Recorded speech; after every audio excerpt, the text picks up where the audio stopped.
All right, and we are into video. All right, so here we are for the first week of Herald League Midwest Weekly, uh, hosted by myself, War Initiate, or in the league known as Brainal Beads. Uh, support Kazalan.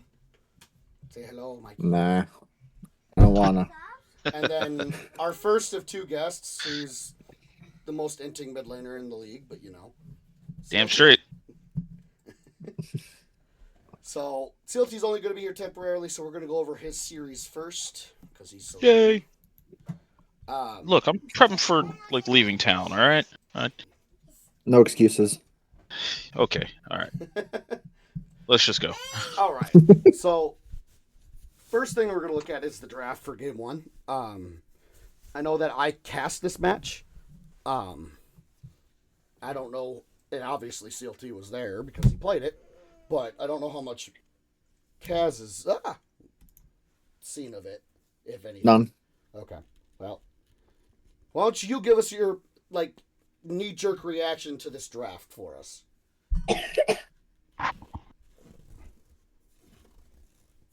What's the point of the Braum? The Braum is very good at blocking a lot of the Yanar's damage output in there, and actually later in the draft, the Victor E laser as well, especially in these mid-game fights, because Victor E laser goes pretty hard, being the first skill that he maxes. But it also is really good with Caitlyn in lane. Like, Braum is not... The Braum E is a nice secondary effect, and then sometimes it can be the primary reason why you pick it. But he fills a unique role of being a very tanky frontline type of support, but while also having some enchanter qualities with his passive.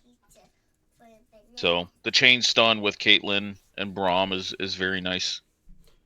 Fair enough. Yeah, Braum and Tarek fit a very niche pool of enchanter / engage, as they have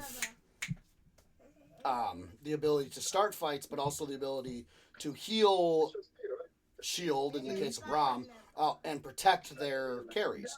So I did question it early too. I was looking at him like, you're blinding Braum. He's very easy to abuse, and then they locked a Karma, and I'm like, oh, it could be worse. Okay. So yeah, that's my issue. Is they blinded it. Yeah. So it was a fine pick. Like, it wasn't. Go ahead. It wasn't like a full blind, just because we see Yunara Mundo. Like, so already, if they're showing run at you. They're not showing like hard engage, which Braum is very good against. Run at you type of style of comps. Yep. So like, in a sense, we had, I think, 2 or 3 options lined up to pair with the Caitlyn, but we wanted to see what the draft was. Obviously, everybody, including Baron League, holds Caitlyn in very high regard as far as power level. Like, she's a very strong AD carry, so she has a bunch of pairings that we've worked out with. But it was just Caitlyn B1 because it's the style a champion bird likes to play, and then it wasn't like a complete total blind. Even the 2 picks that Smothered and Covered showed us kind of tell us what they want to do, at least. So it was blind in the sense of the 2v2, yes, but it's more than just the 2v2 when you're looking at competitive play. Which makes sense. It was just, if you look at competitive play, they try to keep, unless it's like a serious prio pick, they usually keep support till later in the draft to try to protect that matchup. But this isn't that level, so it makes sense that, again, Braum Kate is very oppressive. If Braum lands a Q, you're almost guaranteed to stun them because of the sheer into range. a trap. Into a trap, yeah. So it makes sense. Plus, you have the Wukong, who has an auto reset on his Q and his E, and attack speed on his E. So it's really easy to proc the Braum passive on multiple champions in big fights. So yeah, but no. The whole reason I asked what was the point of the Braum was because how early it was picked. One, how early it was picked. 2, with seeing the Yunara, it blocks the regular Yunara W, and if you're standing in front, the first part, like the first hit of Yunara's empowered Q, but the rest of it bounces, and then the empowered from her ult W is not blocked at all. Yeah, because it's a laser. But Yeah. like the thing is, she's so short range that Braum is still able to create space into her, Yeah. and I'm not 100% sure. You might be right, but I want to say I thought Braum blocked some of the It only chain. block. So if he's not Yunara. the first one in the way, Oh then yeah, yeah, yes. So like if someone's in front of him and gets hit, he can block and stand in front of someone else, he can block it from them. But most Brahms are going to be standing in front of to try to take the majority hit, and that's just going to spread anyways. So it doesn't really matter. Yeah. But I mean, it's yeah, I agree, but overall, like just getting kind of back to it. Yeah, the Braum is just honestly, it's a very like neutral. He can go either way, and the pair with the that is Caitlyn, fair because we can his passive is fucking amazing with Kate's range, being able to proc it a lot easier. yeah Right. for sure. Other than that, like the rest of both sides of the drafts make a lot of sense. Oh yeah, So the one thing that stands out, other than the early Braum pick, is the Karma into Braum. yeah.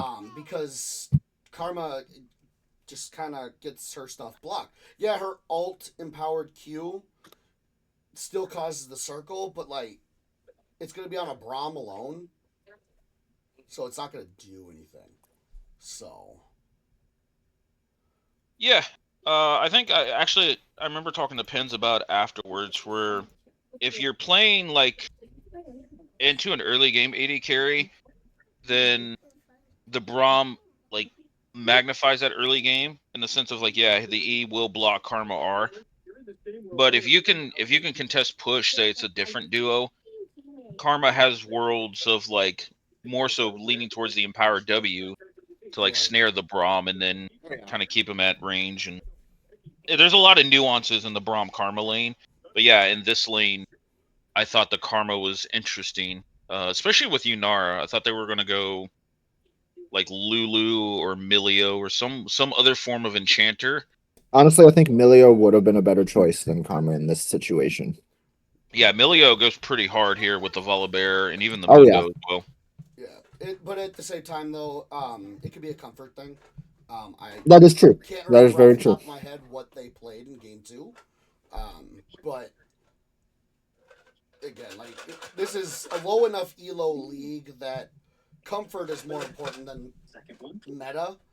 Um, so it like if you're good at something, you're probably just gonna play it. Whether it fits into the team comp or not.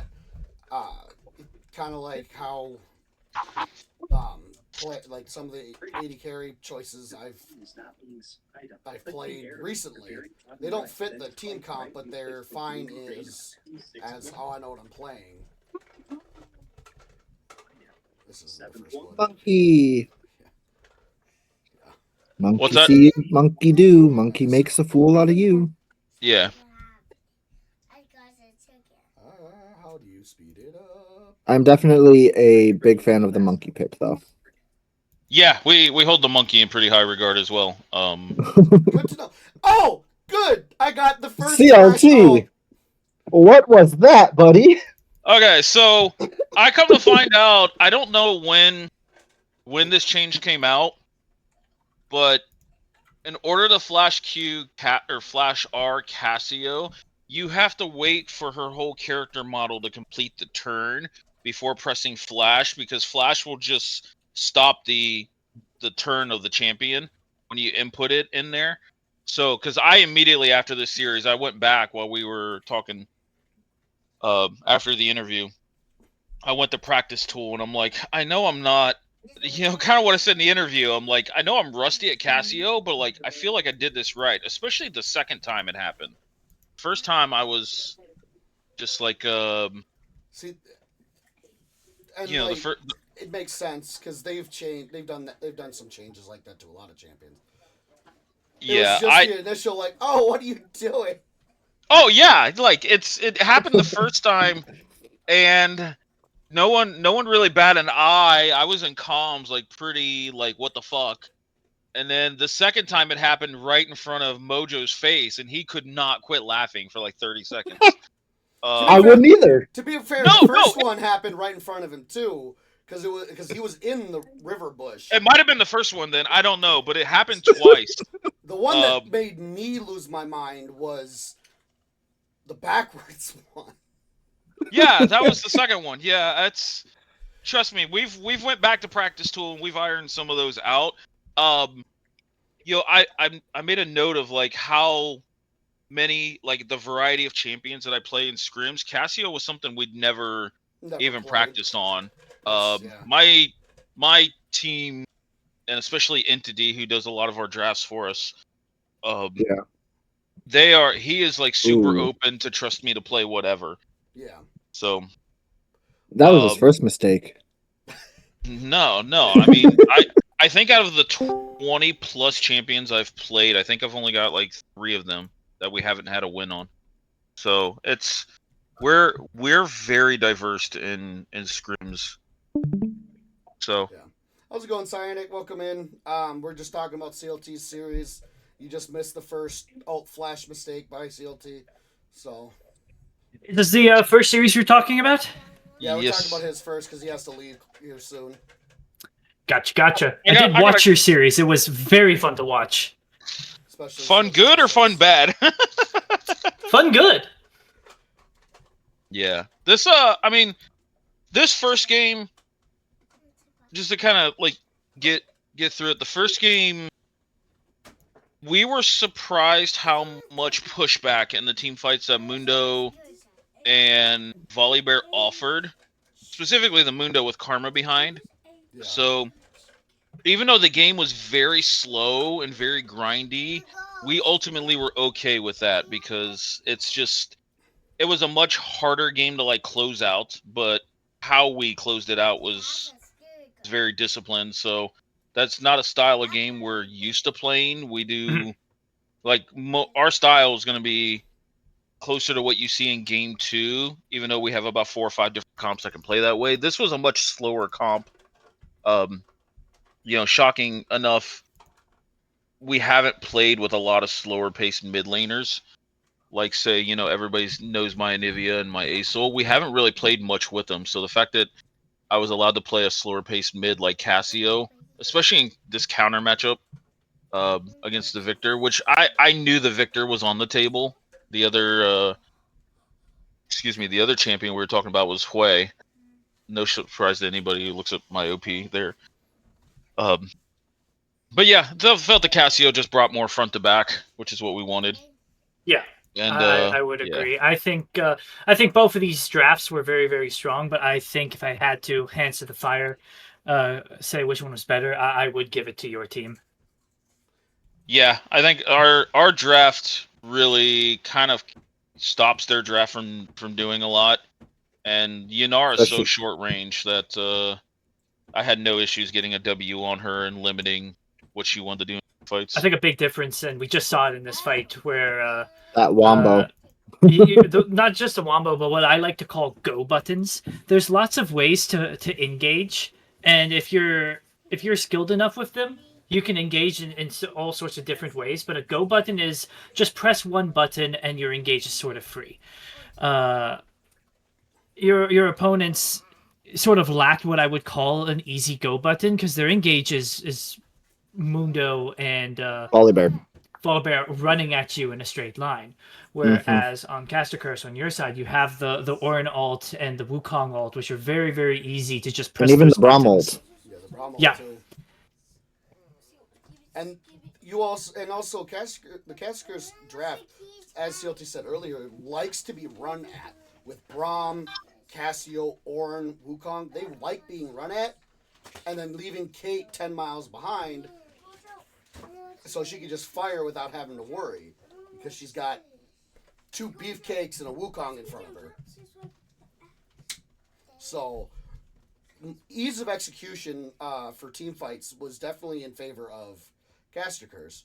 Um, I I I know that when I was casting with Minus, he did have a major criticism for game one of why did it take this long to end the game. And I know we touched on it in the post game, but the game felt over more than 5 minutes before it actually ended. And it just kind of felt like you guys were being too cautious, and it led to almost a what 35-minute game. It ended up being. Yeah. So, Well, two things I can say to that. Like me personally watching back at it, because I record all my VODs, yeah, is it was hard for me to find worlds to get out of a side lane because Victor just matches Cassio's push, if not actually pushes quicker. I have to give up pressure in the side lane wave until Victor pushes, and he always has first move. right. So that part kind of was difficult for me to find those avenues to get with them. TP angles were not the greatest, so in that regard, that's kind of why you see what I'm doing here is trying to catch his Victor out, so then I can create the map pressure there. That and also we just have no issues. Like we're not on the timer because we're scaling. So Yeah, even in the one Baron fight where I think we went like 3 for 3 or 4 for 3 and lost that fight, we still felt like we were okay. We just had to reset. I think one thing that's kind of unsung is Smother and Cover, just how much wave clear and just overall tankiness they have with Karma Mundo and even the Volley Bear. yeah, So we just had to wait until they just got impatient enough to play the game. But yeah, it definitely. I don't think it needed to take like 2 Barons to really break this game open. But the Elder Dragon, like me dying there in the 1v1, which I was not expecting that much damage out of Yunara, to be honest. That made it difficult. But like situations like right here where they're trying to come into space, I'm not overly worried. Like I'm sitting here with Ocean Soul. We can just wait until we have these go buttons here. Yeah. It's could we have done it faster? I think we all agree it could have been faster, but playing it slow is not the wrong decision either. right. Because So like you guys took the Elder, and now what do? You just kind of yeah, now tooling we around, siege. clearing waves, pushing out. When you have Elder, like the normal thought process for we have Elder, group, force a fight, and the game is generally the mentality. Like if you guys just kind of grouped up mid, like right now it's you have 3 mid, they're 4.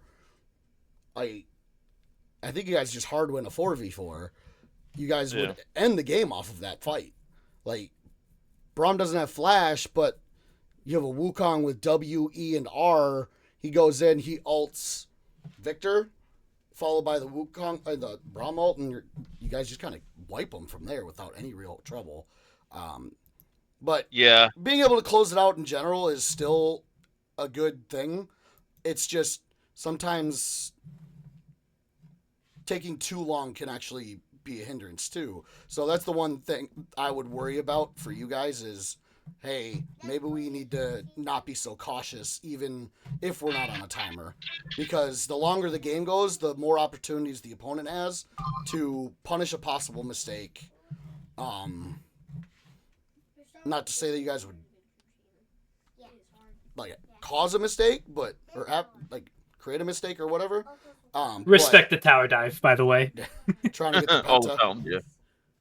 If he didn't tank, if he wasn't the second one that tanked, I would have given it to him, but he died, and so I just said, screw it, I'm taking the kill. Like, we gotta get something out of this fountain. Yeah. Dive. Yeah. Overall, it could be faster, but we also understood our team comp enough to be like, look, we don't have to play this, like, turbo fast. We can just sit here, we can grind, we can take camps. Mojo and One Handed they're a very good like duo of Bash Brothers to start off fights. So I think in that last siege situation where Mojo could have probably been in the fog of war, maybe attacked the Victor top or tried to speed the game up that way. We could have, but had we engaged at the wrong time, then it's also a mistake. So if you referred to, if we play it too slow, then we can make a mistake, but also playing too slow limits and shrinks the window of mistakes when we know we have the better team comp, we have the better draft overall, we're sitting good, we have Ocean Soul. Like what can they really do to grind us out? They can't. Right. So yeah, and other situations like this game 2 draft that we're looking at here, this is definitely a draft where like if we play it slow, we're going to get outscaled. Oh yeah. So yeah, we talked about that going into game 2. That's why you've seen me and Mojo, become the Bash Brothers in that regard, and that's also why getting into this game a little bit, we can touch on draft. Getting into this game, why we made the macro moves we did. Yeah. So I really liked Smothered's draft here.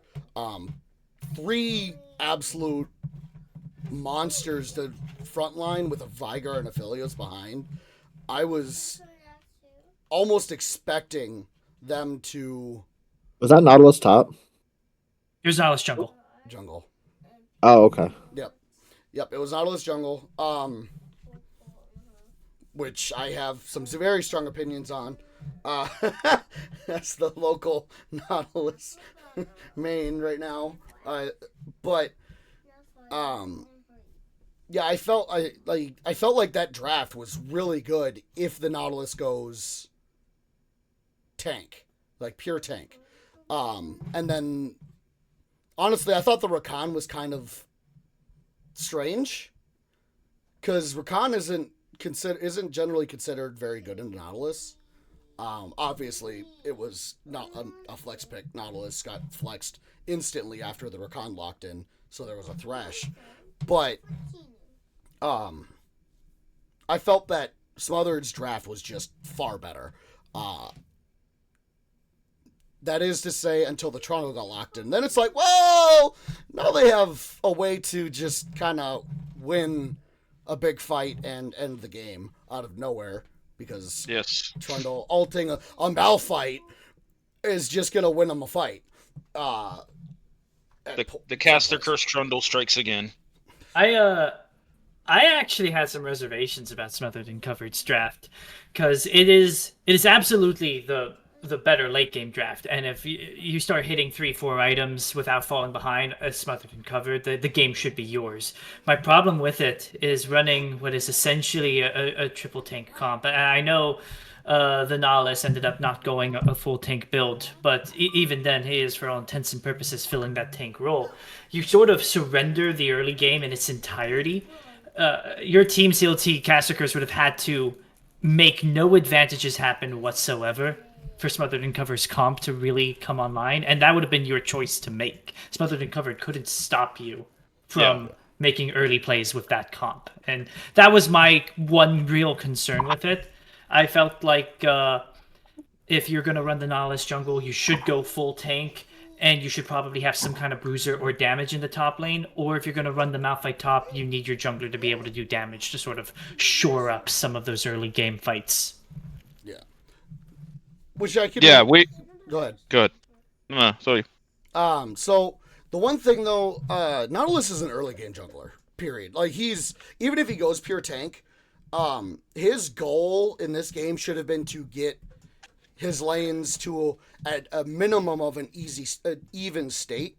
Agreed. Because level 3, he's gonna 1v1 the Zinzao and blow him up if he plays. He's in the running for one of the strongest gankers in the early game, just bar none. Yeah, and his clear is one of the fastest if done correctly.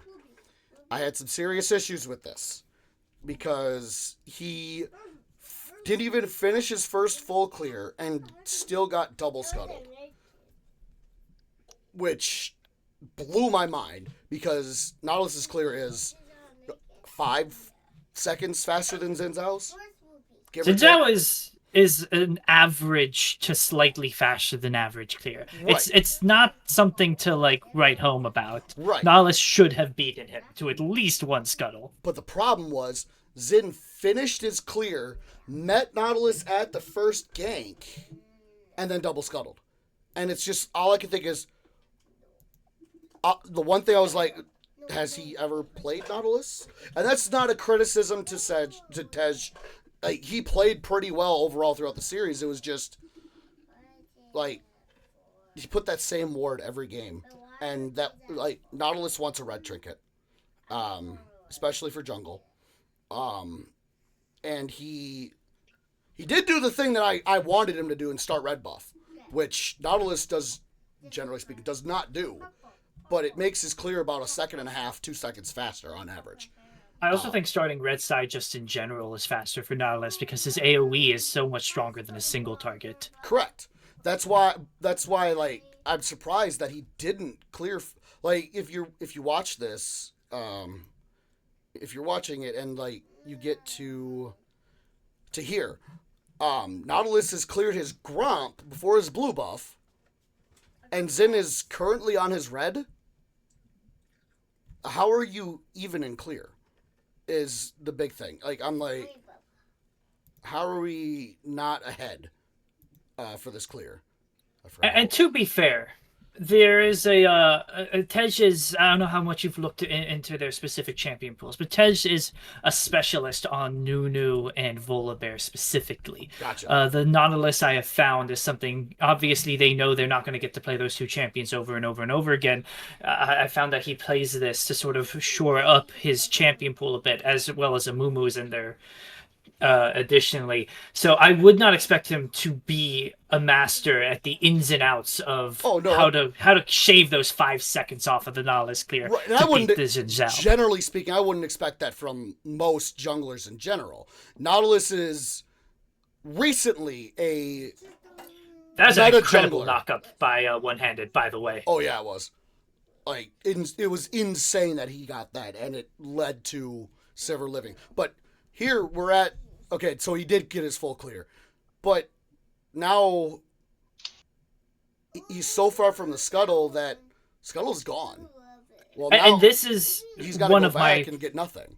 So Yeah, and this is, I think, highlighting one of my concerns about Smothered and Covered's comp, because for all intents and purposes, you should have your mid laner roam down to help fight for that scuttle, sandwich the Xin Zhao, except you're playing Vigor into Aurora, who is absolutely going to lose those early trades, and that's exactly what happened. He lost a trade as Xin Zhao was moving into the river, removing any ability for Smothered and Covered to help fight for that scuttle. right. Which I would expect the Aurora to have the push on Vigar early. I'm not sure if that's true with according to CLT or Kaz, as they both are generally mid laners, or at least try to be in the case of CLT. But I would assume that Aurora has the early clear because Vigar's got a scale. Like, it's his entire kit, kind of like it is with Smolder and Aphelios and Syndra and a few other champions. It's just, you have to scale. So the fact that the Nautilus ganked there, and he was on Vision. Like, he crossed Vision. If he had the red trinket, he would have known that, and he would have gone straight to the Scuttle. Like, it would have been the right thing to do. Like, but he didn't have a red trinket, so it led to him being a little slow on the uptake. We got another gank. He's That gank looked a little too forced. Yeah. You could have taken the Thresh hook or the Thresh Lantern before the Nautilus hook. Yep. He's a little trigger happy with the hooks. As is Thor on the Thresh. As Nautilus, a lot of the time, you're allowed to just walk up to them. And Yep. people will start stutter stepping to try to dodge a hook that's never going to come. Yep. And then you just auto attack. Well, Thresh too. That's the beauty Yeah. of Thresh as well, because Thresh can walk up, and if they start doing that, you just flay them. And now they're in even more trouble. We do have a big fight come out here, though, but CLT shows up and just kind of, like, cleans up. Yeah. And in all Yeah. honesty, I feel like this fight was closer than it should have been. Yep. I feel like Caster Curse went a little deep, especially on the tower dive when they could have let that player escape under the turret and then very cleanly picked up the other champions that were just stuck in the river there. Yeah, because I think But Zin took yeah. 3 turret shots. Yeah, but like you said, COT Great Rome made sure that as dicey as that fight looked, it ultimately was a Caster Curse win. Yeah, I mean, I second a lot of stuff here. We knew going into this that Nautilus was a pretty clear ganker, or a fast clear, sorry, in the early game, and Mojo like noted that to us. But we also had a lot of strong lanes, so in their Yeah. draft they kind of forfeited the early game. Siver's going to get pushed onto the Aphelios, no matter really what he's paired with, and yeah, Aurora versus Vagar. Vagar's super happy in this matchup of taking like a back seat and just farming from a distance, you know, a la like a Ziggs, and just letting Aurora have access to the map. Yeah, that's just kind of what happened. The fact that Trundle gets 1v1 there by the tank is kind of mind-blowing. Hero? Yeah. How's it going, Seth? How's it going? We are doing Midwest Weekly currently. Yes, yes. I was just popping in, saying hey to everybody, and looking forward to the Scorch versus Stunned Gaming Mythos coming up in a half hour here. Oh, that would be the other side of it. That's not us. Yeah. But Yeah. Have fun with that cast, bro. It's gonna be a good one. Yeah, I'm sure I will. Me and Leche always holding it down. Anyways, much love, guys. Yeah. Nice of him. Yeah, I think the getting on the 1v1, I don't Siren is still learning the top lane role. okay. But so yeah, he is one of our off-roll guys, but the amount of work he's put in, he's been like super clutch, and nothing tilts this guy, honestly. He if he gets 1v1'd, I've pressed tab even a couple of times where it's just a wacky Varus or Vayne top in a scrim or something, and he'll be down, 50 CS just because he's not familiar with playing against an 80 carry top, and he won't bat an eye. He won't say a peep. The dude's mental is so good, and no, when I was backing, I think I was like, "You good up top?" And he's like, "Yeah, I just played it wrong." Okay, cool. Like I'm good with that. And so he knew his role within the team, especially in this game. The caster Chris Trundle is something that he knows, playing with Nubs quite a bit. Yeah. And yeah, he was okay to just be like, yeah, I played it wrong, and I know I outscale. He presses tab and he sees his mid jungle 8-1 at 14 minutes, and he's like, I'm good. Bird's even sitting in a side lane like, y'all go have fun. I'm just here at 30 minutes when you need me. So Yeah, A good dive by Cosmic Mo. Yeah, you and Mo absolutely took over this game. Mostly off the back of Mo just being everywhere and you following him. Like, it felt like you were on a leash and you were just being dragged around the map. Is what it felt like to me. But that's how it felt with One-Handed and Mo in game 1. I said it in my Discord for my team that if it weren't for your guys' series, I would have felt that Kaz and Vlad would have been up for MVP. But then your guys' series happened. I'm like, not anymore. Because One-Handed and Mo absolutely took over this series. I think they collectively had 3 deaths the whole series.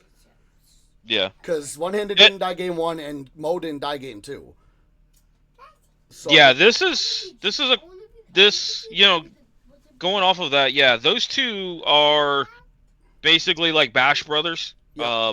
If I'm flexible enough that, depending on what champion I play, I can either join in on that and create a really big point for Mo to resource for him to move around. Because that was the one thing I told Mo leading into this game is like, it's Vagar, it's Nautilus, like we can break this game open quick. We have Sivir as like our scaling backup.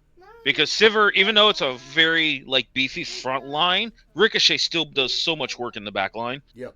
And yeah, this is our kind of bread and butter. This is what we want to do. We want to be able to hit this mid game through really good laning, and our communication is really freaking good. So, yeah, just it creates a lot of fights and skirmishes that it's very hard to not to avoid those. Yeah. And you So touched on something that I wanted to mention in the draft, and we never quite got to it. I think your back half of the draft, your picks 4 and 5, uh, were absolutely brilliant. Trundle to be able to shred first target and give yourself someone even tankier than what he may appear to be. Sivir to be able to hit backline while hitting the front line at the same time. And I think Sivir also just tied your whole comp in together because Trundle and Xin Zhao are those run at you champions. Well, Silveralt makes that so much better. It also helps with the Rakan engage, whereas Rakan can sort of jump in with the Grand Entrance. Getting that movement speed from the Silveralt makes it so much easier for him. Oh yeah.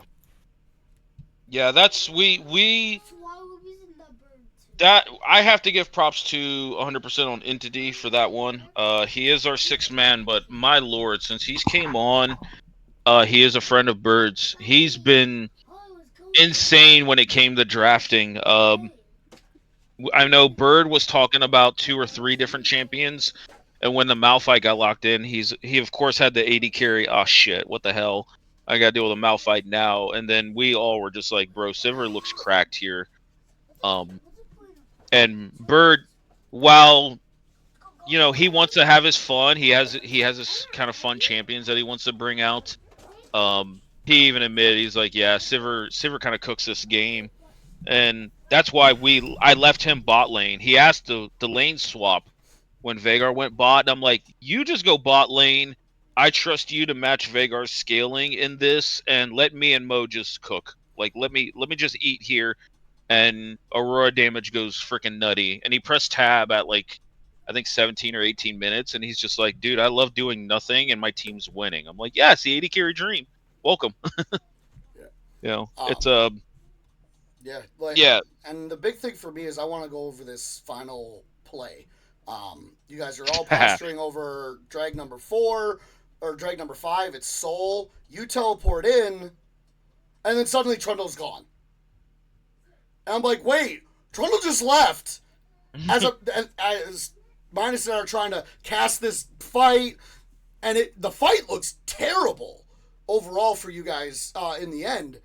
Outside of you being able to jump back and forth 100 times that I didn't know you could do. Yeah. And then because of that, the only one that ends up living in that 4v5 is Malphite.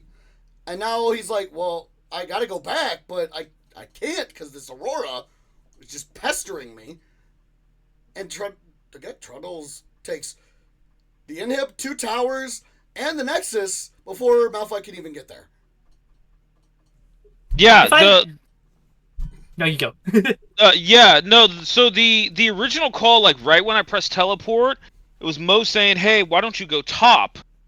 And I just pressed teleport there, and we were posturing for the fight, and then Mo's just like, "Hey, what, Trundle? You got TP?" Siren's like, "Yeah." He's like, "You TP top because we win this 4v5," and then we see Malphite completely blow his load on just the support. Again, which was like the it third was a time little he bit did of a flashbang, but it was like, okay, we definitely for sure win this fight. Me like teleporting back and forth was, I meant to do it the second time, but the third time I was like, okay, this is very useful, and then the fourth time I'm like, I didn't even know I had enough duration on the R to do it. Because at that point I've already dumped everything, plus the R. So I'm trying to just create not only room and space, but drag this on for cooldowns to come up. Especially Aurora E, it's still on a fairly 6-7 second cooldown, which in a team fight's long. Yeah. But I also had Zanya's there as well. So at that point, I think their problem was the engage in general. Most able to create a lot of space to get Duffy out of the fight, and it just as you can kind of see what happened, Trundle goes burr on turrets. Yeah. And that led to you guys getting a very solid 2-0. Starting off the split undefeated 1-0, but also being undefeated in games 2-0. Yeah, it was only the second series, but when there's only 4, that's still like guaranteed top 3 because going into week 2 because of the first game going to 3, and then we had another match go to 3. So guaranteeing you guys top 2 to start off the split. Which again, it's only week 1, but still, like starting off 1-0 feels far better than starting off 0-1 in a close. Oh, I would know. Loss. Same. Yeah, yeah. We definitely wanted to come in. We wanted to not only like make a statement, but to show that all of our practice like meant something. We've been scrimming since like early March, maybe even late February, and we've had Entity on board for the last like 4 or 5 scrims, and we felt really, really confident, really good. So coming in and getting this 2-0 the way we did, we definitely accomplished the goal of obviously wanting the 2-0, wanting to win, but we also still had a lot of stuff that we took away from this, especially that game 1 comp. Again, that's a comp we don't traditionally lean on. They give me access to a lot more proactive champs in mid. So we haven't had a lot of games. We haven't had any games on Cassio, but very few games on like Cassio, Ziggs, Acel, the champions I'm known for. So I can't play patient with this team. These guys want to go, and we've had a lot of time to scrim and figure out what works, especially for me mid. Like I said, I'm north of 20 different champions I've played, so we know what works, what doesn't, and we're ready to keep it going. So next week's going to be a fun one. Agreed. I'm very much looking forward to playing against you guys. Mm-hmm. Yeah, especially on this new patch. I don't know how much guys how much you've played of this new patch, but it definitely I shaped things intend up. to get more practice on it today. My team as a whole intends to get more practice on it over the weekend. We are hoping to get a good grip on it. I can say from the mid lane point of view, it opened up a lot of different like nuances in certain matchups. The blue tree changes, especially the new Keystone. So it's I can tell a you that lot I of good. personally am going to be touching Zeri quite a bit to see if she's in a Ooh, better yeah. state than she was prior.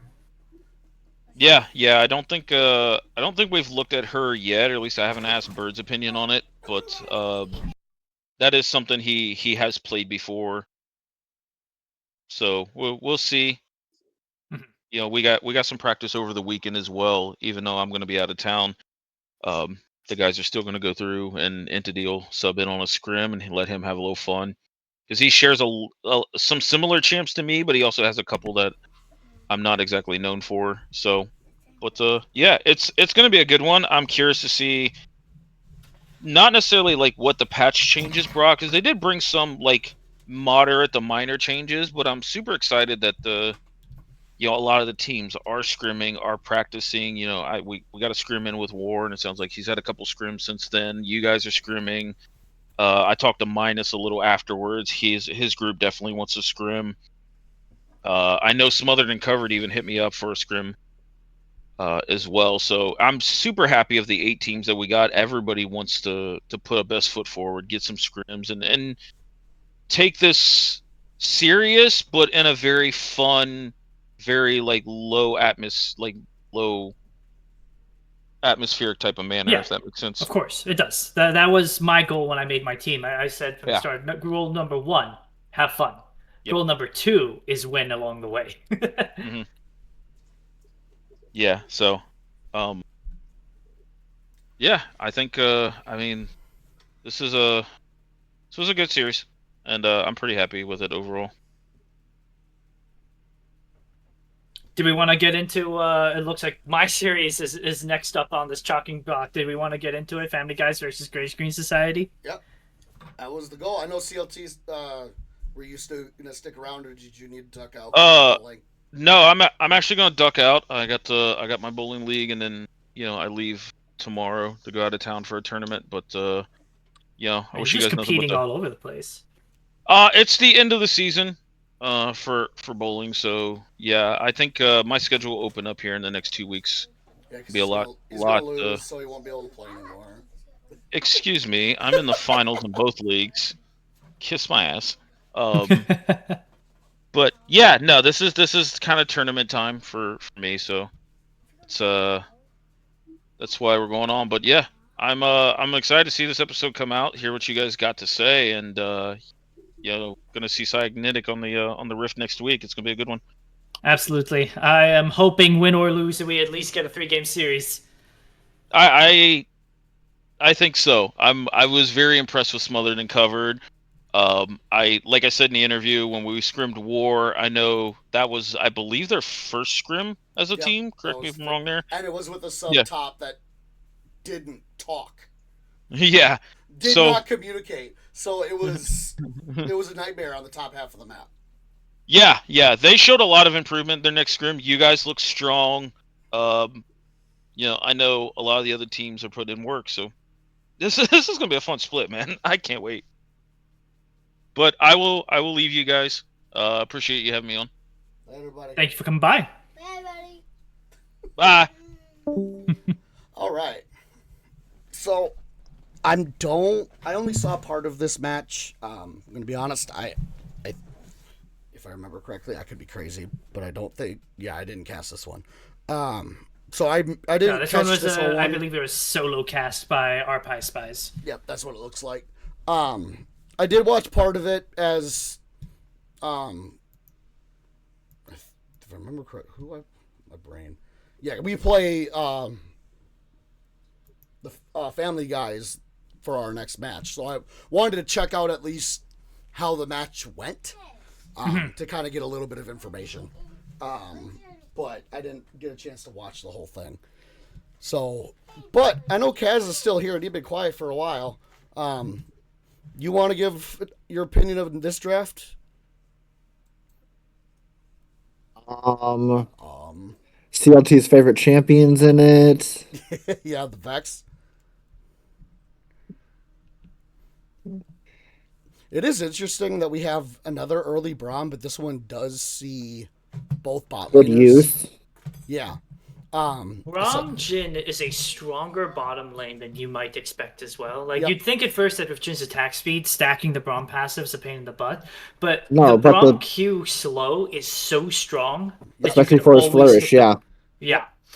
And if you're going to get hit by the Braum Q slow, followed by the Deadly Flourish, the Braum stun is almost guaranteed to follow after that. At that point, the lane looks a lot stronger. And it makes up for what Braum's weakness is, which is lane pressure. When all you need to do is land one Q to create pressure for the Jhin, it flips the matchup quite a bit.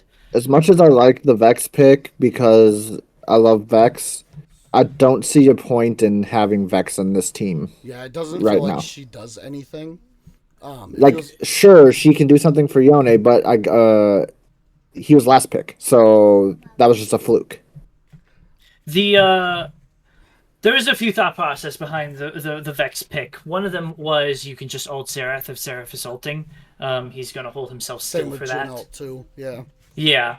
The other was that Braum really was the only problem for Vex. Their team is largely pretty squishy. She can ult any target here and potentially get value, depending on how strong she is. And the last was, to be completely honest, we had a little bit of communication issue in the draft at this point. We were pretty heavily debating whether or not we wanted to pick mid on 3 or support on 3. And the call was that there's no way both Lux and Malzahar get banned if we go to second round bans. And lo and behold, They both got banned. yeah. So there was a bit of a learning moment for us. I think Vex works fine in the comp. I like our comp. I liked their comp. I think, in my opinion, it came down to poor execution on our part as to why we lost this game, and I'm more than happy to go into more details on that as we get into it. Yeah, so I do like Family Guy's comp a little bit better. Uh, I I didn't realize that was volley jungle. I was assuming it was volley bear top. Sejuani jungle. I know that Sejuani could be a strong laner, especially in certain matchups. But it's not something I would want to blind pick. I would assume that it was picked as like a flex pick, and that You would be correct. okay. So then that makes a little more sense. You get a better matchup in the jungle for volley versus fiddle because volley can duel the fiddle pretty easily, whereas Sejuani's just kind of like poke fodder for fiddlesticks. Yeah. So And even in this matchup, I think Tattered played it incredibly well. He went for early armor like you should in this matchup, Yep. and past a certain point for the lane itself, Young wasn't able to push him out of a safe position. right.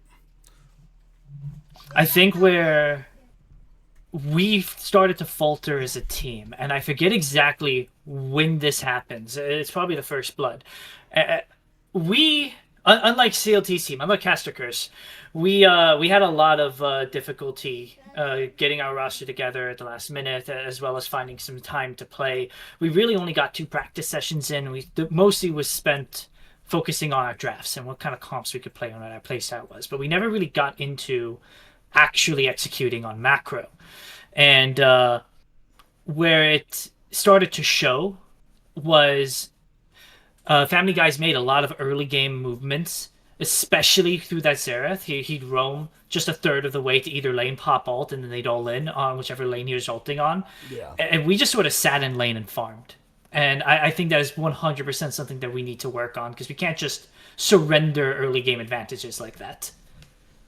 That makes sense. Yeah, like that's the one thing I've found difficult, especially since I'm playing bot lane as the actual carry, which is not something I've ever done I've never mained that role in my life. Because I absolutely despise the role. That Xerath mid makes bot lane a nightmare because there it is. And there's the first one, yeah. But it And just makes it that's so a hard. misplay on all of us. Like, why am I still staying there when I'm that low, right? Yeah. And you have both sums up too, so it makes it even worse that you die there. Like I can understand it as you're low and you're trying to get the wave out, but I vaguely recall I can't believe my barrier didn't go off when that second Xerath ult hit me. oh, the second one killed you? Okay. It didn't look like Yeah. it killed you on this clip. It looked like it was the It was Comet. comet that killed you before Yeah. the second one landed. Is what it looked like. But yeah, no, we've especially us for our bot line, we've had a lot of issues with abilities not going off how we want them to, or when we want them to, or at all in some cases. I'm sure Kaz can attest to that, as it's been a major issue for him a lot lately with League in general. Not even just like in our matches, in our scrims, just like solo queue. Like we're having a lot of issues with like abilities not going off how we want them to. Yeah, But like in in the a middle of a weird team way- fight, I'm spamming the 2 key to activate my locket, and it's not going off. Or trying to drop a ward so someone can teleport to, or have vision for auto attacks, and it just doesn't go off. But I think this is also a good example of us having some success. In a weird way, I was actually really happy with this game because even with very little macro practice, we were able to make some movements. We were able to show off good Like this laning. play, that I was don't actually think pretty good there. Yeah. That realm by you guys. And you can see I'm by myself down here, and I'm not exactly getting pushed off. I'm still equal on CS, which is if you're going to leave your AD carry alone, that's what you want. I think we learned a lot about our weaknesses in this series, and especially in this game, I personally don't think we should have lost this game if we played at the level that I know we can. Right. And that's gonna happen, especially early into the split. Teams like you said, guys were struggling to get you guys organized to start off. It makes it difficult when you aren't as prepared as you want to be, because then it affects your thought process of, are we going to be ready? Are we going to be able to do this? Or how are we going to play? What are we going to be able to play? It makes it difficult. Like, I don't know if you watch much of the Baron League, but I've been watching a good chunk of it, especially the playoffs. So Insane Banana Posse, my main team, my upper tier team, we were randomizing roles. So we had only 3 days of practice on whatever role we were playing. So it made it a nightmare for prepping, because we just didn't know what we were prepping. And we didn't scrim a single time all split. We didn't play as a 5-man after week 2. So it just, when you're not mentally prepped the way you want to be, it takes a toll on you in game. Like like a lot of people don't realize how much outside of the series mental prep there is, and mental scrimming, like matchups in your head, being able to run those can help a lot. Mm-hmm. So we talk a lot about, like, a team being greater than the sum of its parts, working on teamwork and macro and all that stuff, but none of that matters if, like, all 3 of your players get bashed in lane. So past a certain point, you just have to, like, mentally accept that you're the better laner, regardless of how true that is. Because if you don't, it can lead into actual problems. Here's another example. We had no idea Xerath was here. He just pops R. Now I have to play. I have to dance while still somehow avoiding the Jhin and the Braum, and it wasn't going to happen. We lost on the top side here. This was where we really started to lose track of the game. We're 4,000 gold down. By no means it's insurmountable, but if you're down 4,000 gold, that's where you have to respect that the other team is just stronger. Yep. And it's again that mental side of it. Like, again, like, so people that don't play games, sports, or anything in a competitive manner, just, it doesn't make sense to them how much mental fatigue everything is. Like, it's like, I don't know if, like, how much of, like, my streams you've heard, if you've watched any of my streams, but whenever I'm on Nautilus, at some point I will yell, I'm the best Nautilus in NNA, and I truly believe that. Even if I'm getting steamrolled, I still feel that I'm better than who I'm against if I'm playing Nautilus. And it helps my mental when I'm in that mode of saying that, because it keeps me grounded. It keeps me from making too many big mistakes and all that. So, jeez. And it's unfortunately just more of the same. We didn't really know how much of their team was in that top lane. Xerath just starts pressing R, corralling me towards the turret, and their team is rolling in from the topside river, and there's nowhere for me to go. I'm happy to die with both my summoners up in that situation. Which is fair. Yeah. This Xerath is landing so many ults, it's kind of like, is he scripting? I don't think he is. I don't think we have anyone that actively Their cheats. mid laner, from what we scouted, plays 4 champions, and Xerath was one of them. Okay. From what we... And what I find a little frustrating as far as, like, my performance specifically, we knew he was going to pick Xerath before he picked Xerath. Okay. Because the 4 champions that he plays are Veigar, Vex, Galio, Xerath. They went to second round in draft. We had banned the Veigar in round 1. We had picked the Vex coming out of round 2. We had banned the Galio in round 2. Xerath was the only thing they had left, and I played absolutely disrespectfully of how easily he could just roam to a side lane and pop R. Yeah. Yeah. And when you're when you don't have the practice you want to have, it'll affect you. It'll make things harder. So you're not prepared or you're not respectful of whatever, and it happens. Like sounds like you guys took it in stride. Like, yeah, you guys realized you were in trouble at like pretty early on into this, or maybe not early on, but at a reasonable point. We had good looks in this game. We had good looks in game 3, and we won game 2. And I think with no macro practice, no like plays under our belt, just a good comp and strong laning, or at least what we were hoping would be a good comp and strong laning. That's obviously we would like to win. I'm not going to say we're not disappointed. We would absolutely have loved to win. But I didn't walk away from this series thinking, oh my God, we have so much work to do. We're the worst team in the Herald League. That was not my take. At this point in the game, we're getting slapped with their wallets. Yeah. That's a good pick from Trip. Yep. He's a very good Vex. Everyone is good on the champions that they played here. We just couldn't find a 5-man fight. Right. And if you look at our 2 comps, our comp should be stronger in a 5-man fight. We just never got there. Right.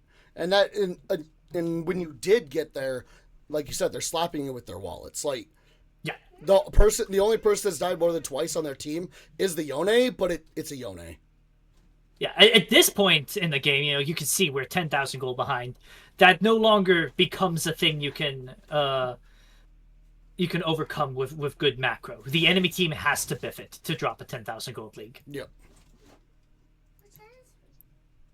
Just trying to get a little too far. Wanted to see if we can get this final fight. I think I think this is this is more practice. Oh! I actually was shouting, get out of there, get out of there, get out of there. Fiddlesticks is right there, and that Yone. by the time I was heard, it was too late. Yep. And that Yone ult catching 2 of you guys from the fog of war absolutely solidified that that fight. So I think we made some very, very strong adaptations for this second draft. I was a strong fan of where we ended up versus their comp. So to kind of break it down very quickly, we picked blue side. Obviously, we think we have very strong early picks. Lux is by far our mid laner's best champion. We don't know how often it's going to get banned, but we felt like after going through second round last time and 2 of their mid laners, main champions, removed from the table, Veigar being banned as well, we felt like an early pick Lux was going to be very good for us. We saw the Hecarim coming. We used Maokai as a flex pick because we can play that in multiple roles. It also gives us one of those go buttons I was talking about from the Casticker series. And then seeing Hecarim, Ari, and Tristana, I felt like Kai'Sa was a very strong pick because it gave me a little bit of survivability to help with what was essentially triple dive at that point.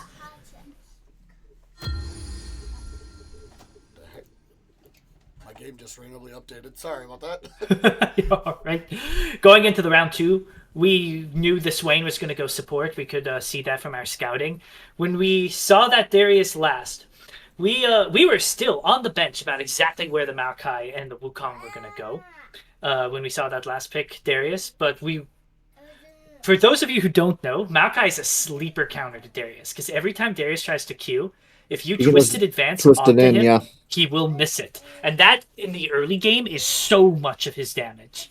Oh, yeah. We also were a huge fan of the Taric pick here because Tristana can no longer jump onto us in the lane or she just gets stunned.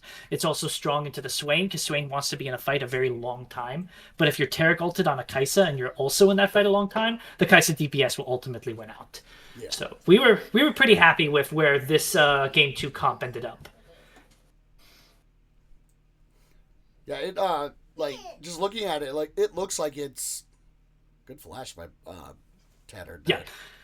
Yeah. If you ever get a chance to speak with Tattered, by the way, tell him he's a bomb top laner because he thinks that his strength is his champion pool, and it absolutely is. But he's mechanically really skilled.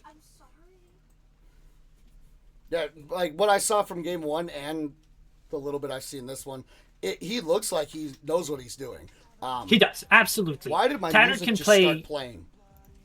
Yeah, What is I think going Tattered has the on? deepest champion pool in the entire top lane league, and on at least half of those champions, which might still give him the deepest champion pool in the entire top lane league. He can keep up with the rest of them. There he is. There is his low. At this point, doesn't really matter what happens. Darius is too low to really do these consistent fights, I think. Although there is Hecarim coming in. I forget exactly what happens here. Oh, nope. Tattered just kills him. Solo. Yeah, I the would solo assume that he bolo. dies too, but yeah. He does. There is. I forget exactly where it happens in the lane phase. There is a straight up 2v1 Tattered double kill in the top lane. He smurfed this entire He's series. 4-1 at 6 minutes. Yeah, this it's probably- Hecarim, I think, is going to try to repeat gank him, and Tatter's going to get both of them in that fight. Yeah, Darius still level 5. Yeah, it like your guys' team comp looks more like a comp, whereas your opponents, it just kind of looks like they're playing what they play. Darius, like, not a very good comp champion. It's like, what a good dodge. And then he walked back into tower. Yep. Oh, I'm not saying that Perps didn't help him out with that double kill a little bit, but yeah. But it was, still, it was like, really he well got played the, from Tatter. he didn't die. That's the biggest thing here. He did not die, and he's 4-1 at 6 minutes. This game, And with that jungler being dead, it frees us up to go for this dragon, because now we know even if that he he's wasn't, got to walk all the way down here. even if he wasn't dead, you guys know where he is, which means the Yeah. drag is for the most part free anyway. So Mhm. it definitely makes it a lot easier to deal with. But, like, in a weird way, this game also highlighted the same weaknesses that we had from game one. Because of a lot of our strength in this game is coming off of Tattered getting these early kills, and a lot of off of myself and Trip getting early lane pressure. We saw Perps walk through here, and he knows we saw. And this seemed really sus on his part, I'll be honest. yeah, I do think I die in the end here because of that flash from the Swain, but as a jungler, I don't think that's ever a position you want to die in. yeah. Well, in general, like you really don't want to be dying in general, but like Yeah. there are some situations where it's like it's better to die than other situations, and Tattered still has that right there, Twisted Advance. But Yep. good buffer by Legend to get out of there, but still, like this Maokai's 4-1 and 2. It's not even Yeah. 10 minutes. Like Tattered ran this whole game, and I do think we drafted well. I think we played well, but I think Another Tattered solo played out of kill, his mind. Lord. Yeah. And like we're already starting to get to the point where like it's our game to lose. Because he's doing a great job of taking his gold league and moving it around the map. Like you saw him, teleport bottom during the Hecarim fight, and that led to another kill for us. But once again, like the problem that I see is these advantages are built off of Tattered essentially solo carrying. We can't force that to happen every game. Yeah, We need there's to no way create that- situations where Tattered can win, or where all of us can win off of good map movement, off of good comms.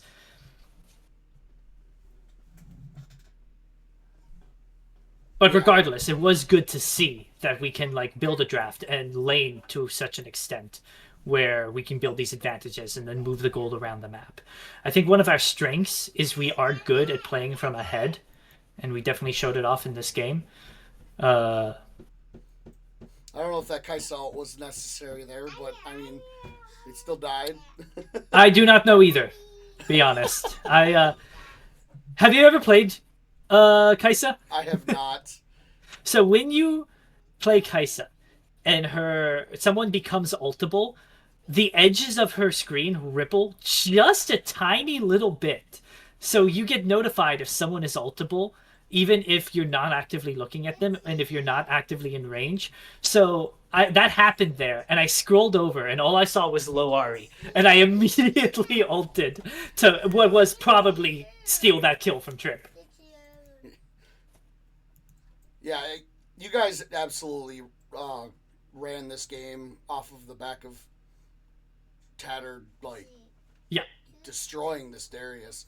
Like, Darius being 0-5-1 at 20 minutes, he's not going to be a factor unless he gets, like, 4 resets in one fight. And Yeah, and I know, like, Darius is a bit of a low elo solo queue hero, but the reality of that champion is if he falls behind early, he doesn't really catch back up. Which is part of the reason why he's not really a comp play champion, because he can't do anything. Like, he's good as a counter pick, but that's about it. Like, he doesn't really do anything else. Oh, and Perps dying there is so bad for at this point, I feel like Family Guys was probably talking about what they wanted to do for Game 3. Yeah, that's what I would guess that too. But boy, did they come back with some haymakers. Yeah, 13K gold lead at 26 minutes to win the game is insane. 7-1-5 on Tattered's Maokai. No deaths on Colt's Wukong. Yeah.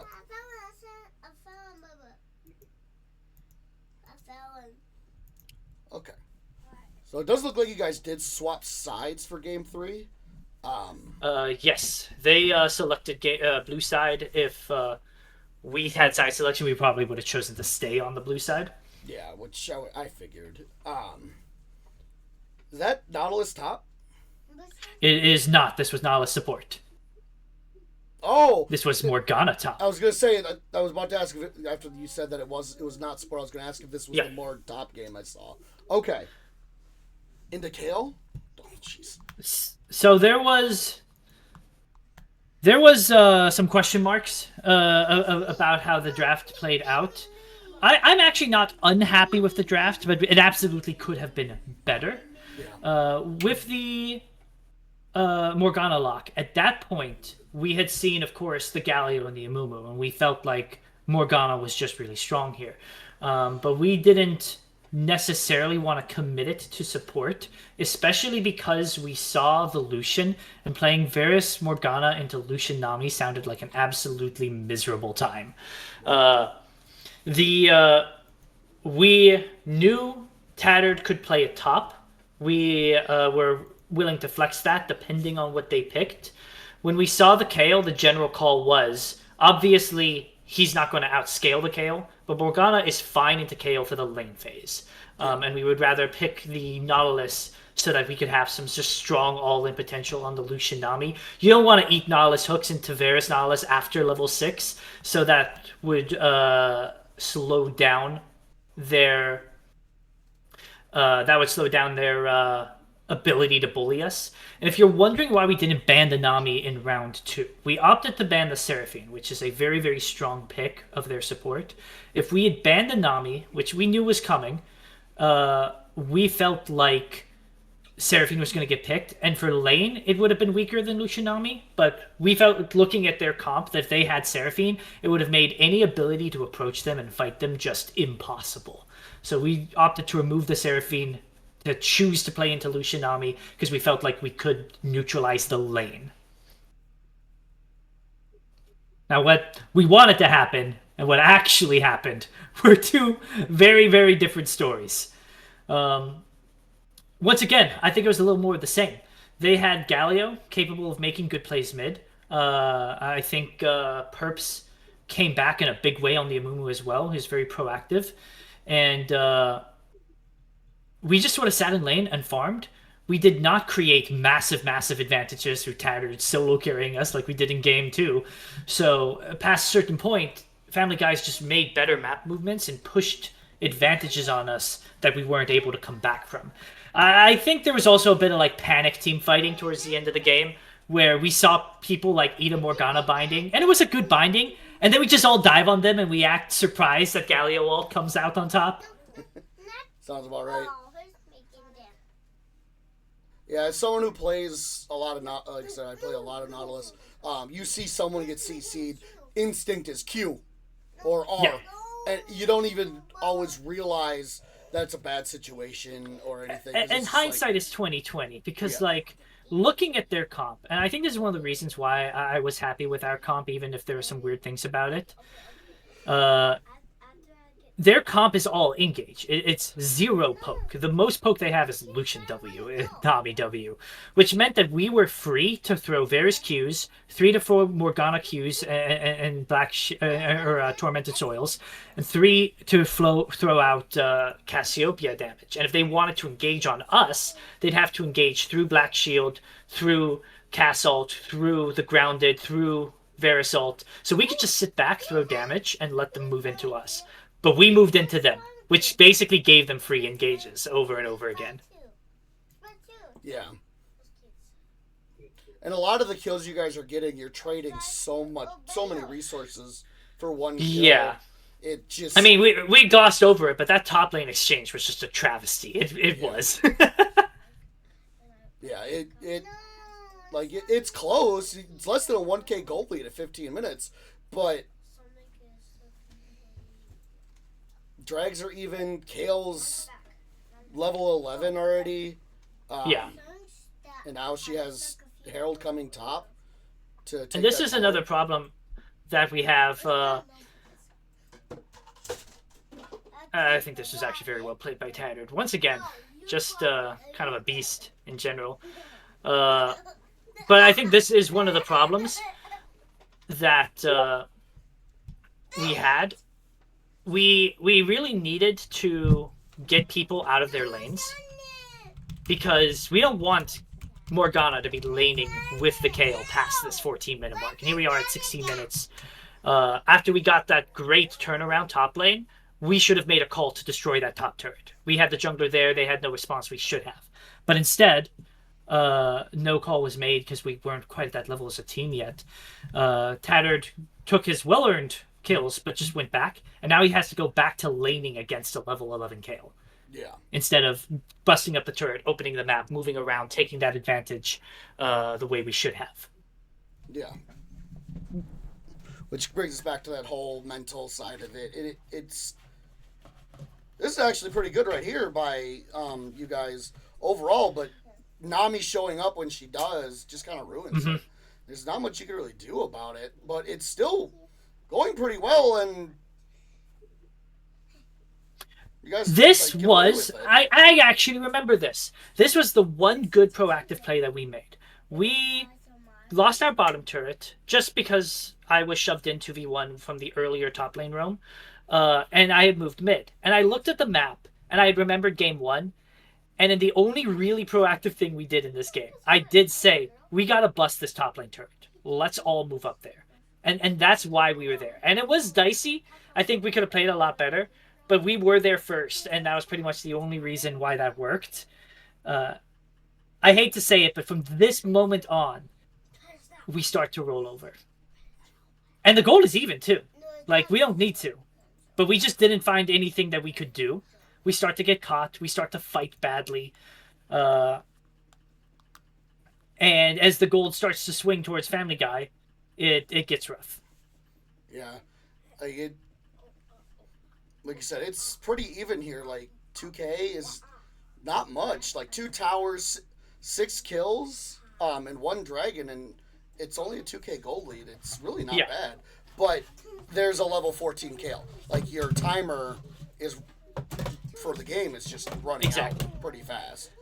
One of the big changes that I think we could have made. Now, we first picked AD carry in this draft, and there's not necessarily anything inherently wrong with a first pick Varus, but hindsight is 2020, and we should have suspected because Galio was the only remaining mid lane pick, and Amumu was the only remaining jungle pick from their mid laner and jungler's pools. We should have known we were going to be playing into Galio Amumu. We should have first picked Sivir. I think if we had Sivir here, it would have been a whole different story. And this fight is what I was talking about. We opted to fight into them instead of just kiting back and throwing Morgana Qs, and I think that was a huge mistake. Yeah, like, the very first, 5 seconds of the fight looked good, and then Amumu ulted, and you guys just kind of all disappeared. Yeah. So, yeah, And credit to Family Guy. That was the first... That fight broke their lead open. Yeah. They take the Baron. They don't give it up again. They never gave us an in after this moment. And that is... I think this is if I had to be like nitpicky here, they ended up just A-ramming mid with their Baron, which slowed it down a lot. I think they spent the whole Baron just to take that outer mid turret or inner mid turret. I'm sorry. Yeah, that's what it looks like. But the big problem is. But the gold certainly doesn't swing any way in any other direction. Yeah, It's kind of like closer now than when they first won the fight. If anything, it's a little like the Caster Curse series. Take it too We long. yeah, and I do think I can't 100% remember, but I think there was like a fight in our base as they were trying to close out where we did like get some gold back, but at the end of the day, that fight that we just schooled over was frustrating because it was like the pinnacle of. So you're gonna see a Morgana bind land soon, and we just all in on that. And there's the Morgana ult. We're split. I'm over the wall here.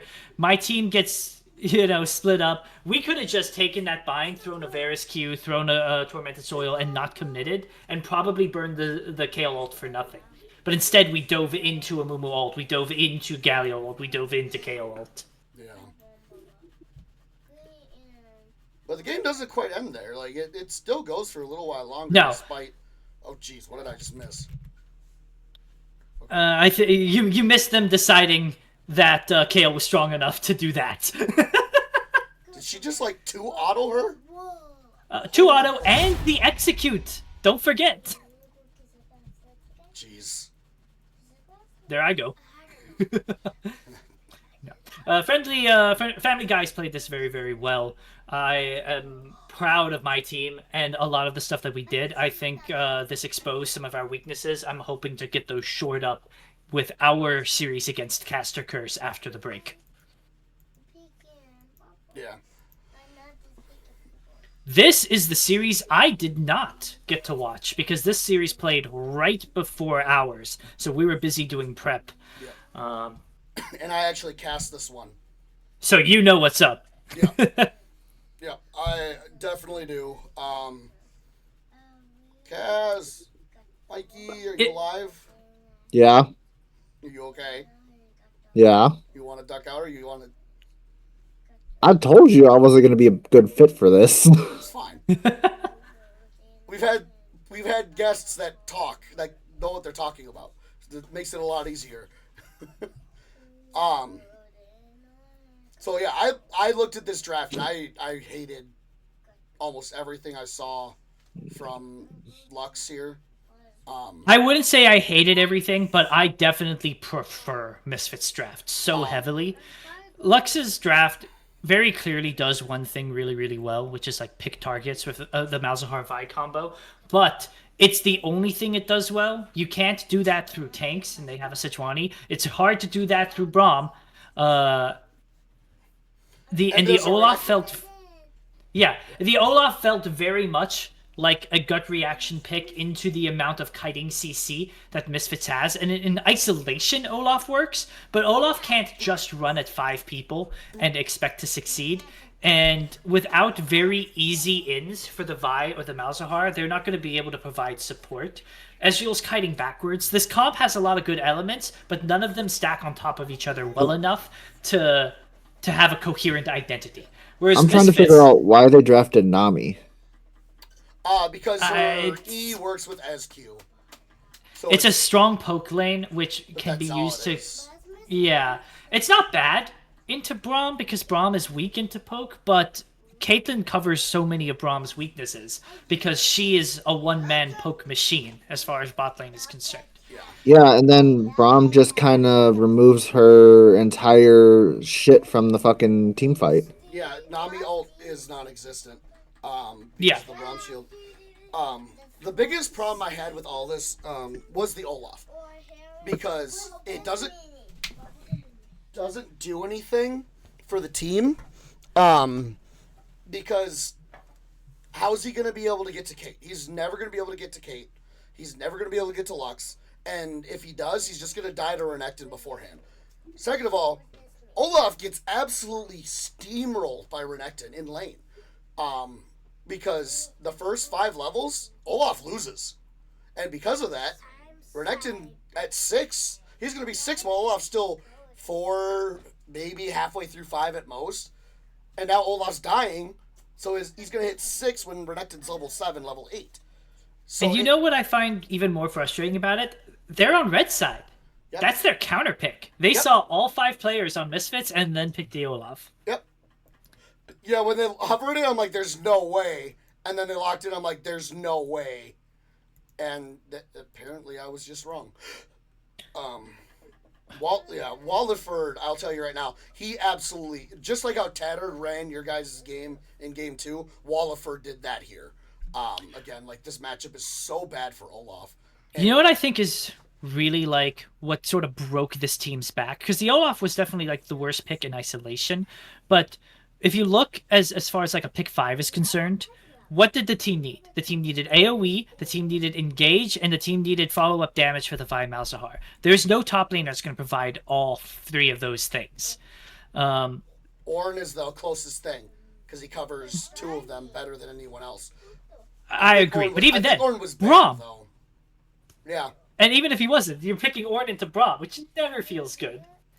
I think the problem that really like made this team comp shamble and made that top lane pick so hard is actually the Vi Malzahar pick. So like here- at first, To cut you real quick, Renekton's level 2 here, and he almost killed the Olaf there. yeah, Well, Olaf is level 3. Like, Olaf has the advantage, and he's losing. He took Ghost Exhaust. If he's going to take a combat summoner, he needed the Ignite. And look at this. yeah, Sejuani and he didn't even show need the up. jungler. Yeah, Yeah. Sejuani flashes for nothing. Literally for nothing. I do want to say that even though the gank wasn't needed, it was a good gank because you don't know that you don't need that gank, and it takes a lot of awareness as a jungler to skip some camps to go for a lane that you know is vulnerable. I do think that was a good movement from how I met my ADC. Yeah. Definitely. And But it yeah, was, like, so from what I've been told, the way that Misfits is played this series is how they play every game. As a unit, they good communication, play around their advantages, and they choke you out. And that's what they did here. Like, Renekton's Olaf's 0-2 now. He's up at CS, but like, I mean, I don't think 3CS makes the 2-kill difference. exactly. That, and also I think Renekton has a plate here, maybe. I'm not sure. And I can't, obviously I can't scroll over it, but like. But either way, like these are 2 top laners that benefit very heavily from snowballing. Yep. Renekton has angles into a game if he doesn't win his lane hard, but Olaf does not. And you're playing against a champion that can snowball hard with a champion that can't come back if they're from behind. At that point, it's just a little doomed. Just look at that. Look at that. He has a pickaxe. You can't even say that he's fed. It's just a matchup difference. Yeah, a pickaxe to 3 longswords and a tunneler. like The and to go back towards the Malzahar Vi issue, Malzahar is really, really great because he takes a target and roots it down. Vi is really, really great for the same reason. But if you put 2 of them together, it becomes redundant. Yeah. Vi Malzahar, believe it or not, actually it has difficulty with damage, killing someone in the mid lane. And that damage difficulty continues forward. Malzahar's damage is good. Vi's damage is good. But without getting ridiculously fed, neither of them becomes very, very hard threats. So now you're running with a mid jungle whose job is to set up. You need really good damage, really good follow-up from the rest of the team to make that work. And it's going to be hard to make that damage and follow-up combined from your top AD carry support positions. Yeah. Like, Vi's good with mages. Yeah. But it doesn't make, like you said, like, they do the same thing, and because of that, they kind of weaken each other. I'm not familiar 100% with Wisconsin's champion pool, but I'm if not either. Syndra was on the table there, I feel like Syndra Vi would have been a much scarier combination. Oh yeah, definitely. Or even like Zin with Yeah, Matt or a Jordan, jungler that brings the damage. Xin, I'm personally a fan of Wukong. I think that's an underrated jungler right now. I think that would have been really, very good in that situation too. Any sort of jungler where like putting gold on them works really, really well. Yeah. Yeah, the entire, I don't know if you caught that, but the entire gold lead is basically top lane. Yeah. Like, he's up almost 2K. The team is up 2,200. And now you're in a situation where like most of your engage potential was Vi ulting someone in the backline and Olaf running after them, and now Olaf is very far behind. As they just turret dive him. Yeah. So, you know, Misfits, Lux is sort of like holding on here, but they're only holding on because this Renekton hasn't joined the game. Once 5v5 starts happening, how are you supposed to find a good way to dive through Sejuani, Braum? And even worse, how are you supposed to handle the Renekton diving your team? Yeah. So, the biggest problem going back to the Olaf issue here, where are your boots? You don't even have basic boots at 15 minutes on a champion that his entire kit relies on your movement speed. Like like everyone on the enemy team has boots. Yeah. And you're one of the slowest champions in the game. Olaf has 330 movement speed. Like, you can't do anything without... Oh, this teleport comes through. This looks scary. Oh, that bubble was... Yeah. Terrible. Yeah, it was... We'll call how it is. It was terrible. This was pretty good by Ezreal for a second. Yeah, I mean, what was he going to do? He was going to stay under the turret and get dove, or try to run away and get killed.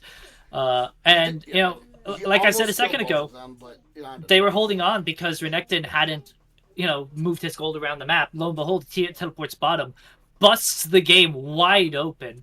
Yep. You are 4,000 gold behind, and as I said earlier, that's not an insurmountable lead, but at 17 minutes, it is daunting. Yeah. And Renekton's 2 items here at 17 minutes, where Yeah. Olaf still hasn't completed his upgraded boots. And another problem, he built steel caps. Like, you need the movement speed. It's that simple. You go only did he build Swifties, steel caps. you live by Swifties, you die by Swifties. I think there are times when either tank boot is fine, but the steel cap 1 is only good for the Renekton damage in isolation. It does nothing to help you from Renekton stun. It does nothing to help you from the crowd control provided by Sejuani. It does nothing to help you from the crowd control and damage provided by Lux. And worse, Renekton's second item is a black cleaver. Yep. Steel caps at that point by itself is going to get immediately shredded by the black cleaver. So it actually has no value. Yeah. It has value from Kate poke. But that's Yeah, it. which at this point in the game, the Kate damage is insult to injury. Yeah. It's Although she is 4-0, so maybe it's injury to injury. yeah. But yeah, it just like the game just kept going this way. The Olaf just felt worse and worse. My favorite champion. I'll never say I'm great at him because I'm not. But to watch him be rolled this hard, like, what was that ult? Why did you even ult there? They rooted you for the entire duration, except for like a quarter of a second. You ulted to run away, and they weren't even running. Like, they didn't dash. They didn't do anything but take 2 steps towards you. And I want to give some credit, by the way. Minus played that fight very well. Oh yeah, Minus was definitely a bright spot. Yeah, I think I'm not 100% familiar with Minus's champion pool either, but I feel like if you ran... I mean, a lot of adjustments need to be made here, to be honest. But if you run Minus on an AD carry that has a little more agency, you run either a mid laner or a jungler that has some more damage to make pushing into Lux's team scarier, and you just don't run the Olaf in this specific situation. Probably someone with engage, now you have more damage in your mid jungle. If you make these adjustments, I can see a world where Minus like carries this game. Yeah. Malphite would have been great, honestly. Yeah. Because like generally considered Malphite good Syndra into... would have like made this comp terrifying. Oh yeah. Because Malphite would have given that long range engage and tankiness to deal with the Renekton. But also, again, long range engage, and it's AoE, so it Yeah. just... And like I said, the rest of the game is just more of the same. Like, it was 20 I actually think Gnar was playable here as well. But Gnar's sort of a hard champion to play if that's not in your wheelhouse. Yeah, if you're not good at Gnar, you probably shouldn't be playing it. Not in a competitive setting, at least. Yeah. Yeah, like, we're at a 9,500 gold lead. Yeah. 31 minutes. At this point, I'm just curious, and that answers my question. I was gonna say, I'm just curious to see if they play it slow and methodical, or they just ended it. Elder, They so just ended. They did exactly what I wanted Caster Curse to do. Force the issue. You have Elder. Yep. Like, just fight. You're winning the game. And if you lose if you go even in the fight, you're still winning because you still have Elder on whoever's left. Like, Yeah, and it is just a wash, it looks like. So here's the real question. As someone who didn't watch the series, does Lux come back at all?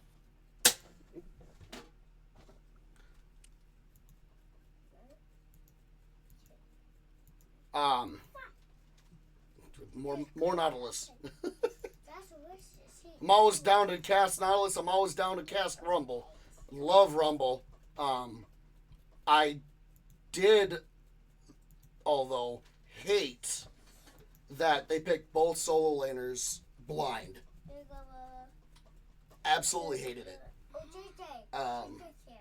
Like these four great comp together. Yeah. But you blind picked Rumble, you blind picked Galio, so they blocked in Tristana mid and Ryze top, so they have range advantage, and they completely mitigate Galio's strength of fighting AP champions. Like, the Misfits draft was definitely far better, simply because they knew what was coming. Like I hesitate to say that it's far better. I like Lux's draft a lot more here, but I think the problem is what you said. They double blinded their... Yeah. Like, if this game goes to 30 minutes and the gold is even, Lux has a game on their hands. They can play that comp really effectively. But I'm willing to venture that at 30 minutes, the gold is not even.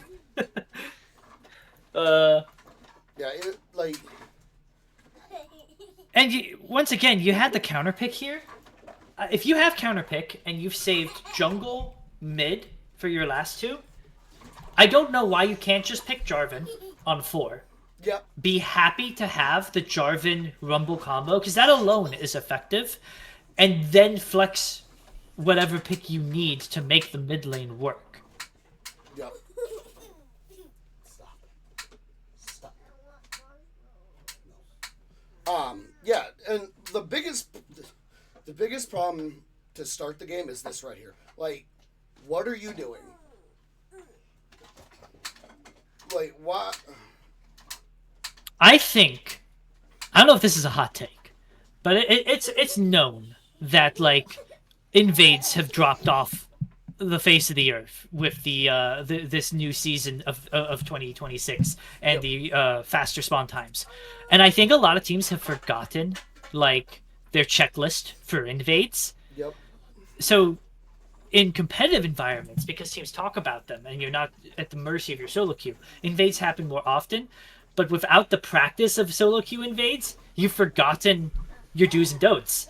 And you do not face check bushes as one man without a way to like get vision in there, or unless your whole team is backing you up. You just can't do it. Oh yeah, and the kill going on Jinx makes it even worse because if she really wanted to, she could have gone back, bought a longsword, missed 2 minions,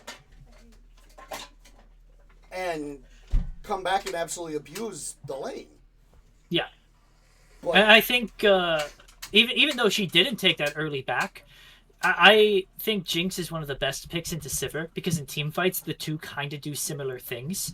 Sivir's moment to create advantages outside of good team play is in the very, very early levels of lane when those bouncing blades are going to poke the Jinx out and Jinx can't really respond.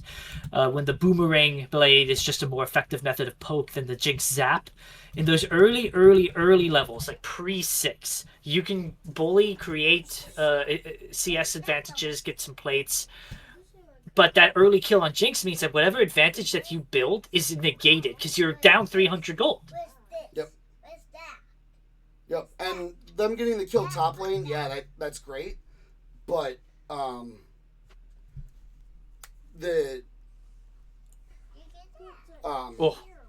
Hate like to see it. it's still a rise. It's like he's gonna outscale you. Get him to 2 items and he's already outscaled you. Like it's an unfortunate side of this game to be playable for Lux. There was an angle, but it requires such an absurd burden of execution. You would need Michael to play out of his mind, camp the ever-living heck out of mid lane, Yep.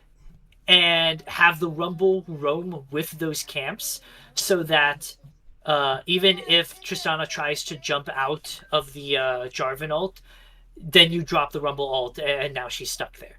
Like camping mid hard with that trio, effectively ignoring the top lane matchup and the mid lane matchup is the only way. But you have to sit on it nonstop, and it's so hard. Yeah,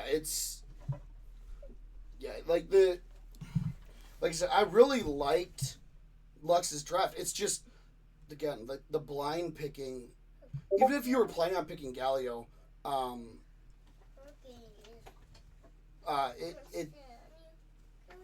it's fine, but having the Galio and the Rumble both locked in, both blind, means that you're telling your opponents exactly where they're going, and that you're gonna pick an AD jungler.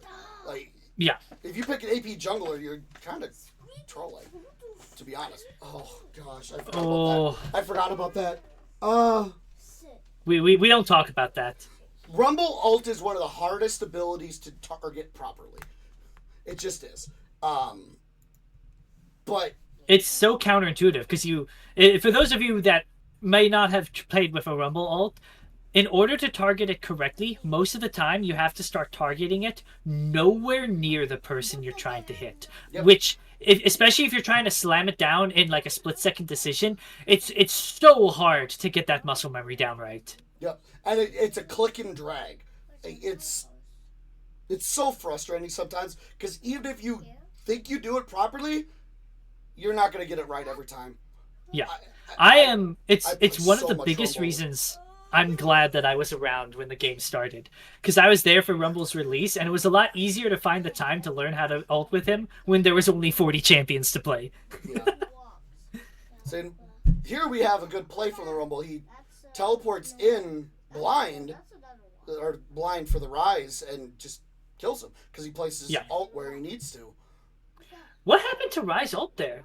Did he not have it? No, because that cooldown is like 5 minutes. Rumble ult's only like 85 seconds. It is a short cooldown. Rise used the ult during the earlier exchange. Yep. I got you. Yep. I had missed that. Yeah. It's what got him out, and then as soon as he started activating, it cut away. I think part of the problem with this top half of the Lux draft as well is you really are all inning on this wombo combo Galio Jarvan Rumble, and it makes your comp, to your point, a little predictable. Yeah. There are this is a hard comp to sort of execute this on because the Rise can ult out. You don't want to go on the Amumu. The Tristana can jump out. Really, only the Jinx and the Nihilist are very viable targets for this combo, but they sit all the way far in the back, so they're the hardest to get to. You wanted one other way to play these fights out, so you had a little bit of versatility. Yeah, and like, Oh, and now Jinx gets to reset. I imagine he gets this kill. yep. Yep. Yeah, the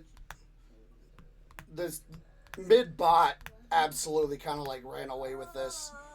Jinx being the hyper carry she is, and Triss being a hyper carry in her own right. It's if they get ahead, it's just so hard to play the game. And I also want to point out there was a cull start on the Tristana mid. At this point, 13 and a half minutes in, he just finishes that call. And I'm a call lover. I think call is criminally underrated. But obviously, there is the risk. You don't have that 80 health that you would otherwise get with the Doran's Blade. Whenever someone wants to start a call, you would like to see them get punished for it. That did not happen here. He's 1-0. He is up almost 30 CS. And the call is just now finished, which is going to balloon that gold lead even more. You have a very, very late game scaling comp on Misfits' side, and they're ahead at that critical 14 to 15 minute mark. It just becomes so hard to come back from there. Yeah, and even with the J4 there, Triss is able to pretty much kill the Rumble. If he actually like went in, he would have killed Rumble. He probably would have died, but like. Yeah. To be fair, I think they were playing with respect to Fog of War. They probably didn't know who was around the corner. Michael was there. Obviously, he was getting tied up. He wasn't quite in a position to help, but they probably didn't know that at the time. Oh, This was insane. Like, just gotta watch this play. This was so. I'm seeing the Tristana lost run. my mind. I lost my mind on this. That they had the coordination for Rise to walk Giga down to escape ult out, and then walk back to lane to keep farming. Like, Waterford really said, "Get in, Mr. President." Yeah. You love to see Rise ults used well. It's a known fact that Rise is like in pro player hell. You don't see a lot of him in solo queue. You'll see a little bit more of him in comps, but even here in Herald League, even in Buried League, you don't see too much Rise because his value as a champion is in the use of his ult. He's, great wave clear, great side laning, great burst, but the ult is what sets him aside from other mid laners that do those things. Yep. When you see ults used that well, that's nice to see. And here's just such a clean fight for Misfits here. Like, they're such a coordinated team. And it's what we talked about. Lux tried to get their big wombo going, and Misfits was just a little too slippery. The Tristana jumps out, the Amumu gets a good ult. And once the initial engage from Lux is done, there's nothing left, whereas Misfits still have plenty of range, plenty of damage, good crowd control to re-engage with from the Nautilus. Here they actually picked two, for 0. Temporarily. I have to believe that.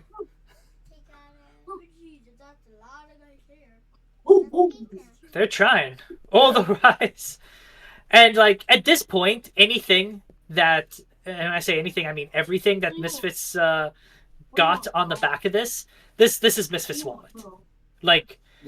Tristana should not have been able to deal this much damage that early, but... And not die for it. Yeah, but Sakasini is too far ahead, or it may be more accurate to say Lux is too far behind. Yeah. And, the game drags on for a while with nothing really happening. Until... And I don't want to just bash Lux here, because, I think we can agree... Waterford ults into their base to get away. This dude is insane. I don't want to sound too negative on Lux here, by the way, because I think we can agree, they lost both of these games in draft, probably. But, Lux has good looks with what they played. They've got good moments. It's just... Yeah. Unfortunately, Lux, to that- me, yeah. did a good job of playing proactively. They did a good job of trying to stay in a game when they were from behind. I think if they just gave themselves the tools to do these things, they could have had a much more competitive series. And at the very least, no one should walk away from that series thinking Lux is an easy team, because fixing draft is probably one of the easiest things you can fix as a team. If they come back with better drafts in other series, they should be scary. Oh yeah, definitely. This series. I watched this series. I'm so glad we saved this series for last. Because this was the best series for all the worst reasons. Gee, thanks. So I don't mean that as like no, I know, a you're personal good. slight or anything. No, you're but don't look at me and tell me this series wasn't a clown fiesta. I thought it was so fun to watch. It was Dude, an absolute blast. Game 1, we were so hyped because it was just going so well for us. Like, literally the conversation after winning the first game was, hey guys, we're undefeated. Because we've played 4 scrims? 3 scrims? I don't remember. Yeah. 3 It's scrims. 3 scrims. The 9th game, so the 3 blocks. So we played 3 blocks. The 9th game, the very last one, was our very first win. To turn around and dominate game 1 like we did, we were all in such good spirits. It was such a good game out of us.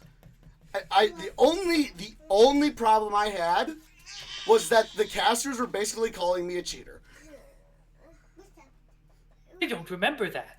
They were talking about how it wasn't fair that I was playing because the only reason I'm allowed to play is because I'm off roll, and that's not true. My main account is not even Emerald right now. Yeah, I think that was kind of harsh, especially since your team is going up against Boonstra. Yeah, Who's that not I was even just allowed about to say anymore. that. Who's not Yeah, I even know. allowed to play anymore. So it's just like, Like, just the rules are never going to be perfect. I think the reality is sometimes there are going to be players who for one reason or another are better than Emerald, but they already have their 50 games, so they can play in the Herald League. But in your case, I don't think the conversation should have come up because it was you and Boonstra, a player on either team where that conversation could have been had. right. Well, so to give a little insight for anyone that didn't see the series, didn't hear the conversation, my main account in 2023, the first split for that 3 split year, I hit Diamond on my main account. I didn't play a single game in Diamond. Mind you, that was top lane. I have been Emerald once since then, and then I've been stuck Plat every split after. So, it's not that I'm rank sitting either. I've got almost 75 I have 73 games on my main account right now, and I have a negative win rate. Or I'm down 1 game or whatever. So it's like 36 to 38 or whatever the math is, I don't remember. But it's or 36 to 37. It's real close.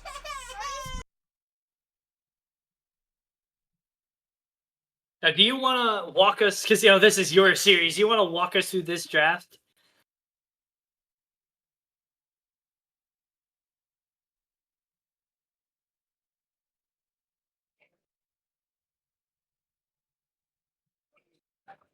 You still there?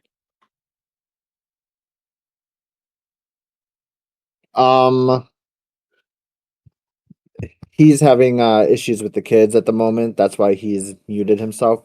Gotcha. I will go ahead. For the sake of filling silence, give my opinion then. I did watch this full series.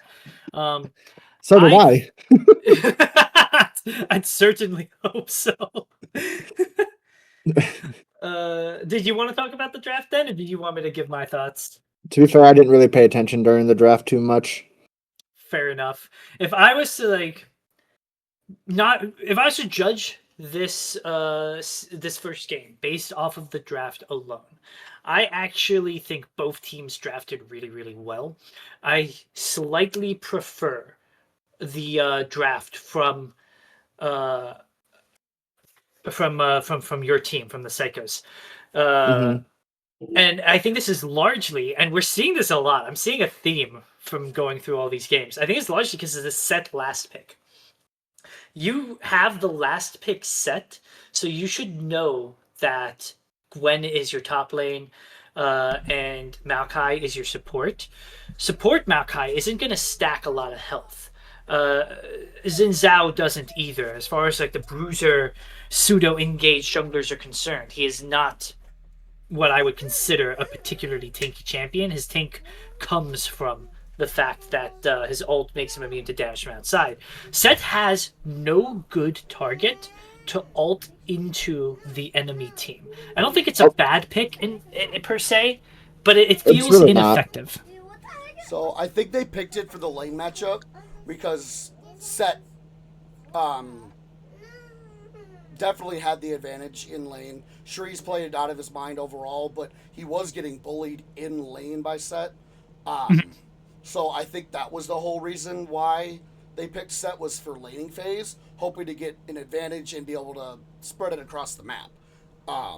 That's my guess. But like, other than that, I think. nothing. I also think that as far as the draft is concerned, from that point on, it looks pretty even to me. I think both teams picked really good elements. There's a lot of poke on both sides with the Caitlyn Melio and the Ziggs Varus.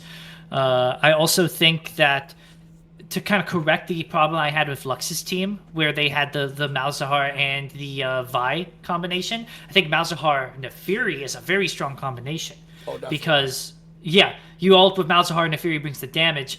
This is a really good roam by Vladder Daddy. And it takes... I do want to point out that, because I was also listening to the cast while we were playing, and the caster did not like the fact that I picked Maokai here. They said they would have liked it top lane. They did not like it support. They said that a bunch of times actually during the cast because I watched it back to see what they had to say. I would softly disagree. I see where they are coming from.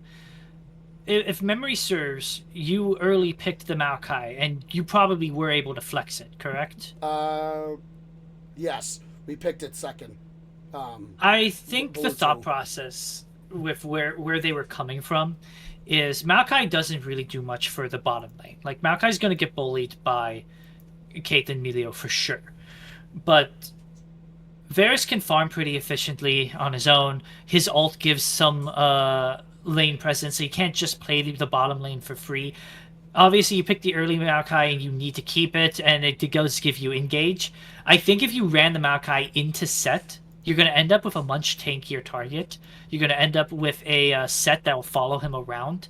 I think you would have been potentially creating a stronger bot lane scenario for an absolutely doomed top lane scenario. Yeah. And I think this was the story what we're watching, by the way, of the first game, which was jungler versus jungler. In terms of comp, there's a lot of cool things happening on both teams, but in terms of execution, both junglers came to play. Yeah. So, like I said, I don't know if you were here when I said it. After our match, I felt that Vlad or Kaz could have been in the conversation for MVP of the split already. Like, just, that early conversation, the way too early MVP talks that they do in sports. But then Caster Curse series happened. I'm like, nope, it's their jungle support that are fighting for MVP right now because they absolutely outplayed everyone. Mind you, it was only the second series, but they were so far more dominant than what we showed from our jungle support. Not to say anything negative about Mikey or Vlad, but it was night and day for the difference.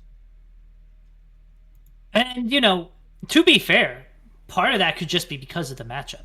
Yeah. I think both junglers here played out of their minds, so it's easy for Vladder Daddy to maybe not look as good compared to Caster Curse's jungle support duo because he's also playing against a phenomenal jungler.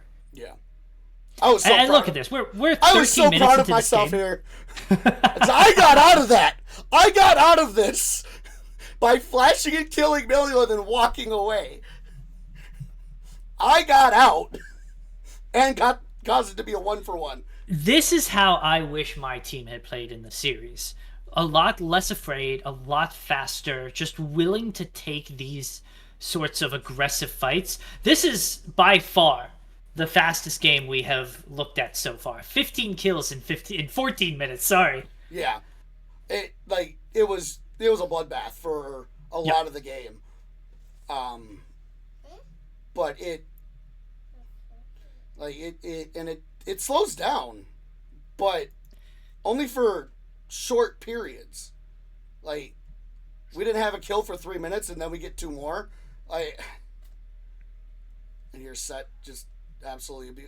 And there's another one. Riddick, our mid laner, getting a kill on the Kate, and I free pushed bot lane, got first tower, like, because they sent 3 people mid. It's so close. Like, it's 20 kills in 18 minutes. Like, we're up 100 gold, but like, we have the late game advantage. We have a Ziggs, we have a Gwen, we have a Varus. That, mind you, it's lethality, so doesn't really scale better than Kate, but they're similar in scaling. But we definitely have the scaling advantage because of Ziggs and Gwen. So, like, us being even, or in this case being up just a little bit, like, is so bad for them. And I think I played with V7 on my last team last year on Team Solid. And I'd like to think that he and I are good friends. So I say this from the perspective of, I'm hoping that this comes off as some advice for something to improve on. He is a great AD carry, but I think he has one weakness that highlighted itself in this game and further on in this series. And even as they won, you could see it happen from time to time. He gets caught in weird places at weird times. I think part of it, to be fair, is I think with the Worm Wiggles had some difficulty playing through him. I think while he got caught in weird places, I think his team left him alone in weird places. If Set doesn't flash there, I get out.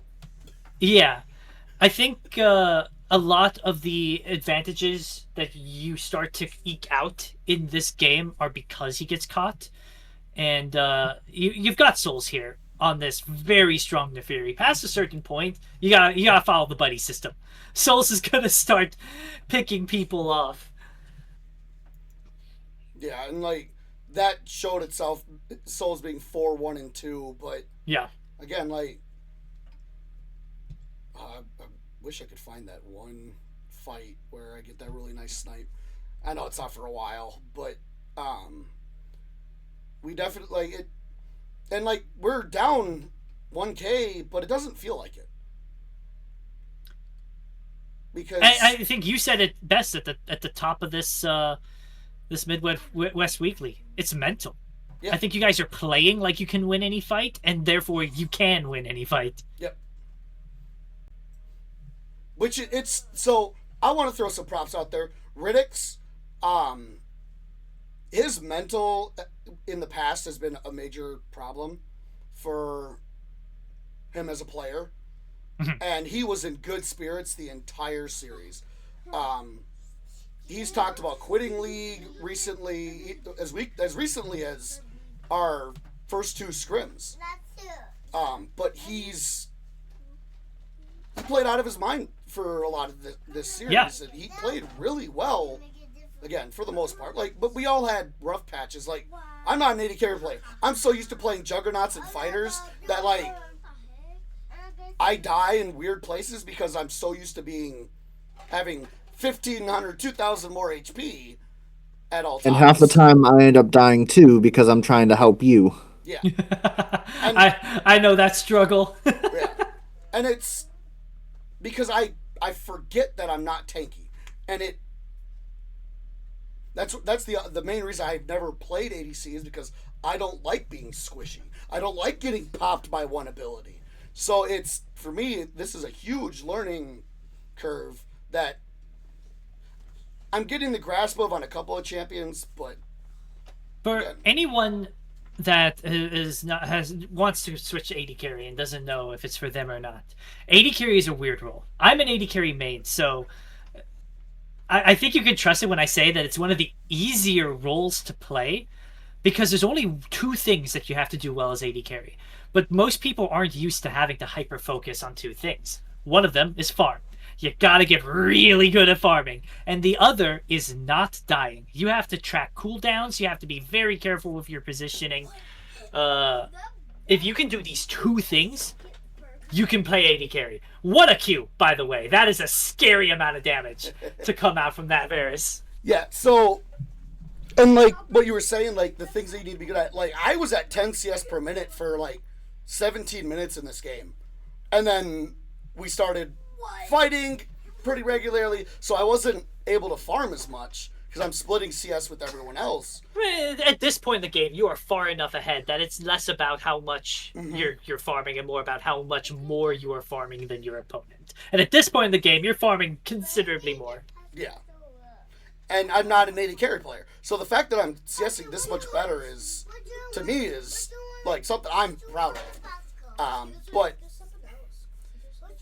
again, like at the same time though, I like Varus is by far my best ADC. And I said after the game or partway through the game, I will never get Varus again because of how well I played it. Like I had so many good like just straight up outplays and snipes that I was very proud of like I said, I'm very proud of my play, but even more proud of my team. Like I definitely let the team down overall after game 1.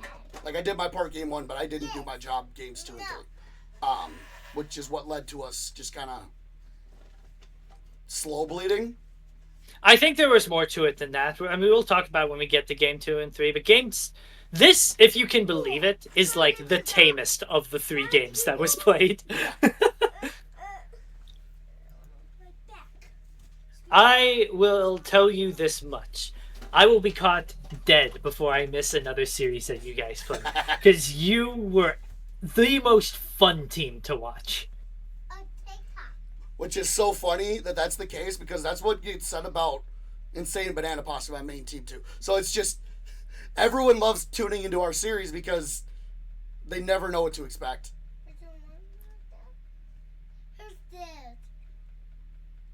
And it's crazy here, by the way, that the gold is still about 1,000 difference. This fight is breaking it wide open, and I think this is where you really grip your claws into the game and don't let go. But up until this point, it was still anyone's game, which was insane. Yeah, especially 40 minutes in. Like, we've got Set's full build, Zin's full build, Vigar's almost full build, I'm almost 6 items, and then the game just kind of ends here. Yeah, and this is where your comp starts to shine. And I think this is one of the reasons why I actually did prefer the Gwen in the top lane and the Maokai in the bottom lane. Because at this point, your poke takes over. Their team doesn't have clean engage options, and it doesn't have clean front line. Ziggs and Varus, Lethality Varus specifically poke, like it sticks. By running the Maokai in the support role and running the Gwen top, you still have a Maokai that can press R for engage or disengage, but your Gwen becomes someone that is scary to walk through. Like this late in the game, Set and Xin Zhao, Set and the Fury can't just walk through Gwen now. She will shred them. Yeah. And it was such a clear game plan for us too. So it wasn't like it was something that we would make a mistake with by not understanding the comp or the game plan. So it was pretty simple. So do you need to get rolling? We are already at 2 hours. So to get into this one though, the Zed was really good pick, until it was Mel support, and that kind of threw a wrench in all of our stuff because we're like, well, we were happy with Zed into Smolder and Skarner, and then it ended up being Zyra mid, and we were like, well, If I may, I think you guys lost this one in draft. yeah, Because the Zed mid in isolation wasn't the problem. It's the fact that you have mostly a full AD comp into this double tank lineup. yeah, I know, like, you have angles around it. Zed shouldn't be hitting a tank anyway. Volibear is obviously more magic damage with the builds that he goes these days. Sivir, can hit backline, and Mbessa gets free armor shred. But at the end of the day, it would be nicer if you could just kill the tanks rather than find ways around the tanks, which is what your comp had to accomplish if it was to win these fights. yeah. Mikey getting out there, absolutely insane. Yeah, and like What'd I do? you got out of that dive, that 3v1 dive. Oh yeah. So funny. And you got the kill on Skarner, which makes it even worse for them. Like, we're up 3-1 here, and like we were all feeling really good, except for Riddick's, because melee into Zyra definitely not Yeah. yeah. Also, if you're really on point and you know how to predict where Zed comes out of from the ult, you can get insta-rooted into the Zyra combo, which just sucks. Yeah. To be fair, Riddick's had some really good looks.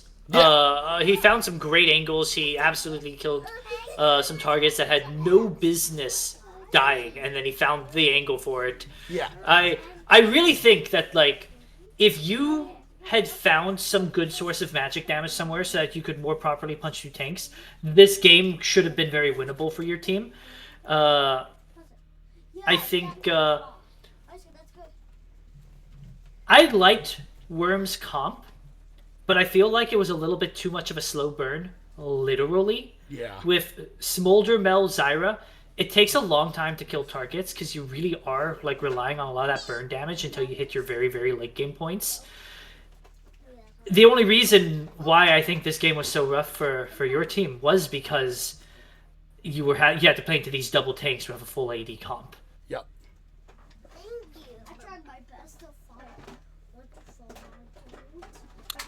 I also want to point out, the casters pointed this out as well. V7 Smolder was a little late to get online. I think part of that was because Flatter Daddy, especially in the mid game, found really good angles to just sort of get on top of him and kill him. He had a few good fights where V7 was never really allowed to live. But I also think he was sort of weird with his Smolder ults. He used the Smolder ults almost off cooldown, and a lot of the time he used them into Kazalan's shield. Yep. Which I purposely jumped in front of him. Yeah. Yeah. He blocked every one that he was around except one. Yeah. So, like, That's just I 'cause it was on cooldown. understand that the Smolder ult is the highest value spell to shield here. But obviously, if he was holding the ult, there would be times where you would need to use the shield out of necessity. Or at the very least, he could use the shield to heal himself when Flatter Daddy was diving. The Smolder ult to heal himself. I just felt like he never had Smolder ult when he needed it. And when he had it, he used it to get maybe 2 stacks off your shield and call it a day. Yeah. Yeah. And like, if you look at my stuff, I look like I'm having a fine game, but by the end of the game, I didn't have shit for damage. Yeah, no, you are. It really just boiled down to the armor stacking that started. Like, you can already see there's a lot of armor on both Souls and Boonstra. Yeah, Boonstra's got 2 full armor items, boots and Bramble. Like, I don't do damage to him. Yeah. But like, we caught right back up. Like, it's even in gold here at 27 minutes. Like, the problem is, I actually think this might be the fight where Flatter Daddy just sort of finds V7 and just doesn't let him play. Oh no, it was Shrees. it was Vlad Daddy and Shrees, and now he's back there. V7, I think, just gets killed. Yep. That was such Like, I think this is a big fight that we won.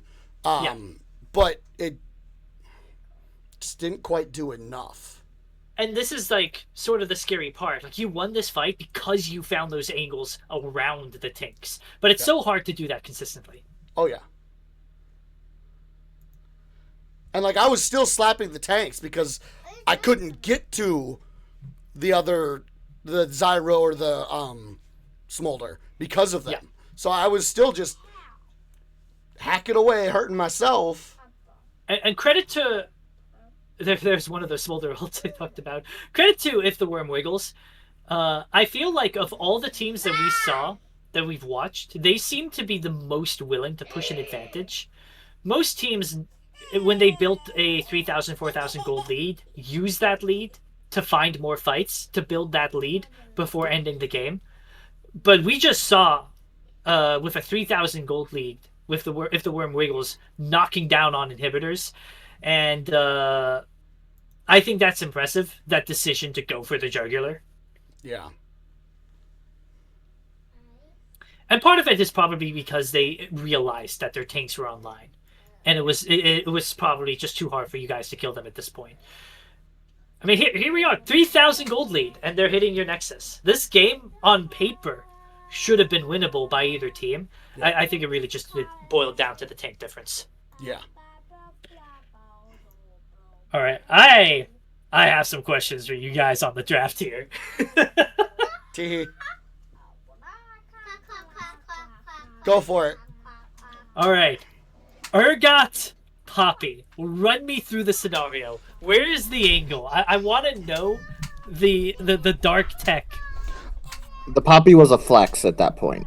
On my main account, when I'm actually climbing, I'm an Urgot, Mordekaiser, Nautilus 3 trick pony, and Urgot being my best champion for climbing top lane, and it's a ranged champion, so it was a comfort pick for game 3. Yeah, and I didn't even ask for it. It was suggested for me. So it was like, okay, I'll play it. Yeah, sure.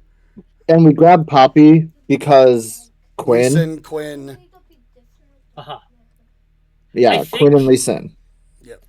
I actually don't dislike either of those champions in the bottom lane. Poppy is a known support, and I think Poppy's a great counter to their team. I actually think Urgot can be played really well as a bot laner. I think the problem, and you probably realize this as the lanes start to go on, is you have no range to contest their bottom lane. Urgot usually wants some form of really hard engage so that he can get in there and get that flip and bring the 80 carry down to his level, so to speak. But unfortunately, that's why I played in the bushes as much as I did. Yeah, but they know it's coming. They have to let you have that angle. Poppy's going to have a lot of difficulty finding an engage in the bottom lane that Urgot can actually follow up on. Oh, yeah.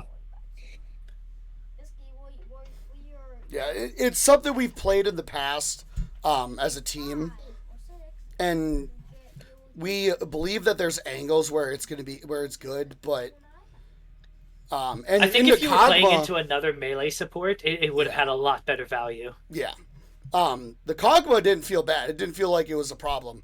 It was because Kog'Maw wants to die, and yeah, I bring the Kog'Maw to me when I kill him with my ult, but like, I'm also fearing the rest of his team, so the damage he's doing is evened out by... That was a good flash from V7. Yeah. It saved he his would life, have 100% died. Oh, yeah. If you get the flip before he gets the flash, that flash doesn't save him anymore. Nope. Unless he flashes towards our tower, and then maybe... And that was a great stun from Kazalan, too. Yeah. I do still kill him, though. In the end. Oh, we got a party top lane. Once again, you've got both junglers playing really aggressive, pushing the tempo as fast as they can. Yep. Yeah, the only thing I really didn't like was the fact that we had Master Yi top. Yeah, that was...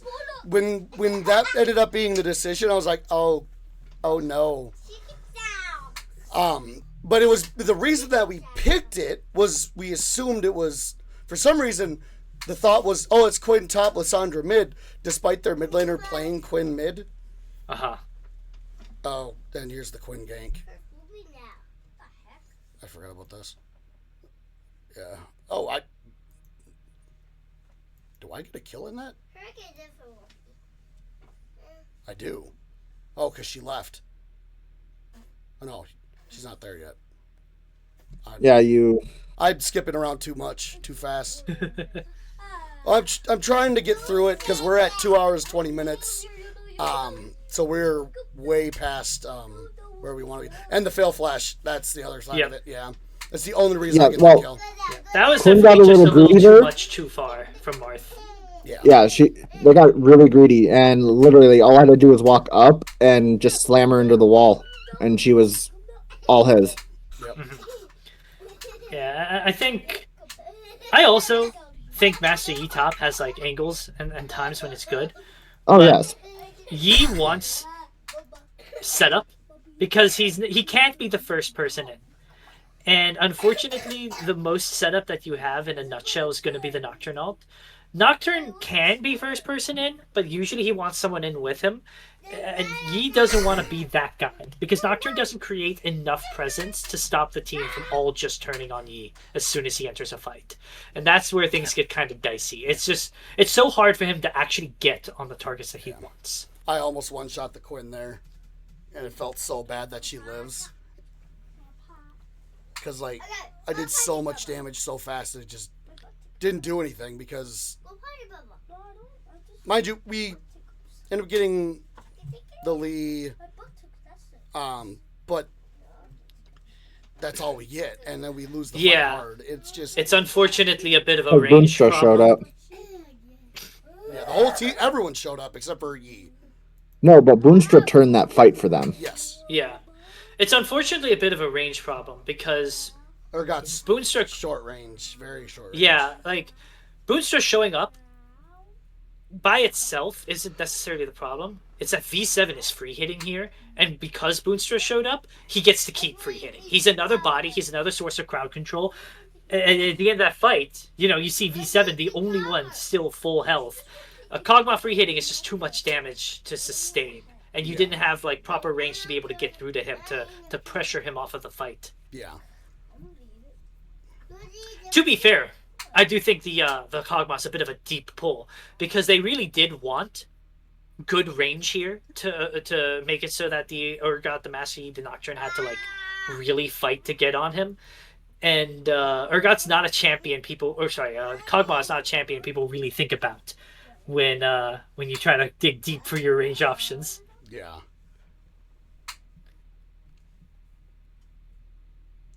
Oof. And that's the exact problem I was talking about earlier. Like, it looked good for a second, but as soon as he enters the fight, everyone just turns on him. Yep. Yeah, I think kind of similar to that first draft that Lux had, just in very different ways. Your comp has lots of good things going for it and lots of potential, but like the 5 separate elements together don't really work. Right. Yeah, we have a strat planned for Urgot bot lane, but like it just wouldn't have been the good choice here with who they had for support. Yeah. And AD carry, so it was just like, well, Poppy will work. I think you either needed to like find a way to guarantee the enemy had a melee support for the Poppy to duke it out with, for someone to bring close for the Urgot, or you needed to find a support that could really just pull the trigger whenever they wanted to. Yeah. Yeah, but Calico really doesn't play melee supports. Except Maokai. I thought it was Braum that she played, not Maokai. Maokai is her. She's played in the Baron League a few times. Oh. But yeah, and to give credit to Worm for what they are doing once again. You're already down in inhib. You're down in inhib turret on top. You guys absolutely try your best to throw haymakers. I think it's a great pick on the Seraphine, and you almost have to go for these, right? Because like if they've got Elder, 1-for-1 is as good as you're gonna get. But unfortunately, Worm does have that sort of killer instinct. They still lose a man here, and they're still pushing forward. They do not want to like waste this elder, and now they're starting to make up for it. Yeah, we kill 4 of them. Yeah, no, you played that as well as you possibly could have. It's an elder diff. If they didn't have elder, you guys would have been able to defend your base better here. Yeah. Like, the fact that we're still in this game 45 minutes in is insane because we've been outscaled for 20 minutes. And I don't think, similar to the Lux series, any team should like look at these losses and think that you are an easy team to deal with. I certainly did not. Yeah. Because I felt like what you play. I actually feel like you played better in game 2, but you played into the double tank with a full armor team. And in this game, your comp just sort of lacked coherency. I think if you played with this level of skill with a comp that could accomplish a more clear win con, you would have been terrifying. And a real AD carry. That's the more blunt way to put it, yes. But to kind of mirror our sentiment that CLT left us with at the start of this weekly, I think we're in for a very exciting split if these definitely are the teams that we have. Yeah. And just to kind of show the standings right now, 2 2-0 teams for games, 2 2-1s, so 2 1-2s, 2 0-2s, with Lux playing Smothered and Covered, Gray Screen Simulators playing Caster Cursed, Psychotic Plantain Squad playing The Family Guys, and Misfits playing If the Worm Wiggles. So we have 1 1-0 team playing another, and then 0-1s and 1-1s playing for the rest of it. Or 2 0-1s, you know what I mean. Yeah. But yeah, we're not gonna do power rankings this week, guys. We're gonna do them next week, per the suggestion of CLT, which he's probably right on that. But that's gonna be it for this week's Midwest Weekly, guys. Anyone that tunes in for it, we appreciate it. Anyone that tunes in for the casts or for the YouTube videos for after the match is uploaded, we really do appreciate on the side of the mod team. And that's going to be it from us. Have a good night, guys. Good night. Good night.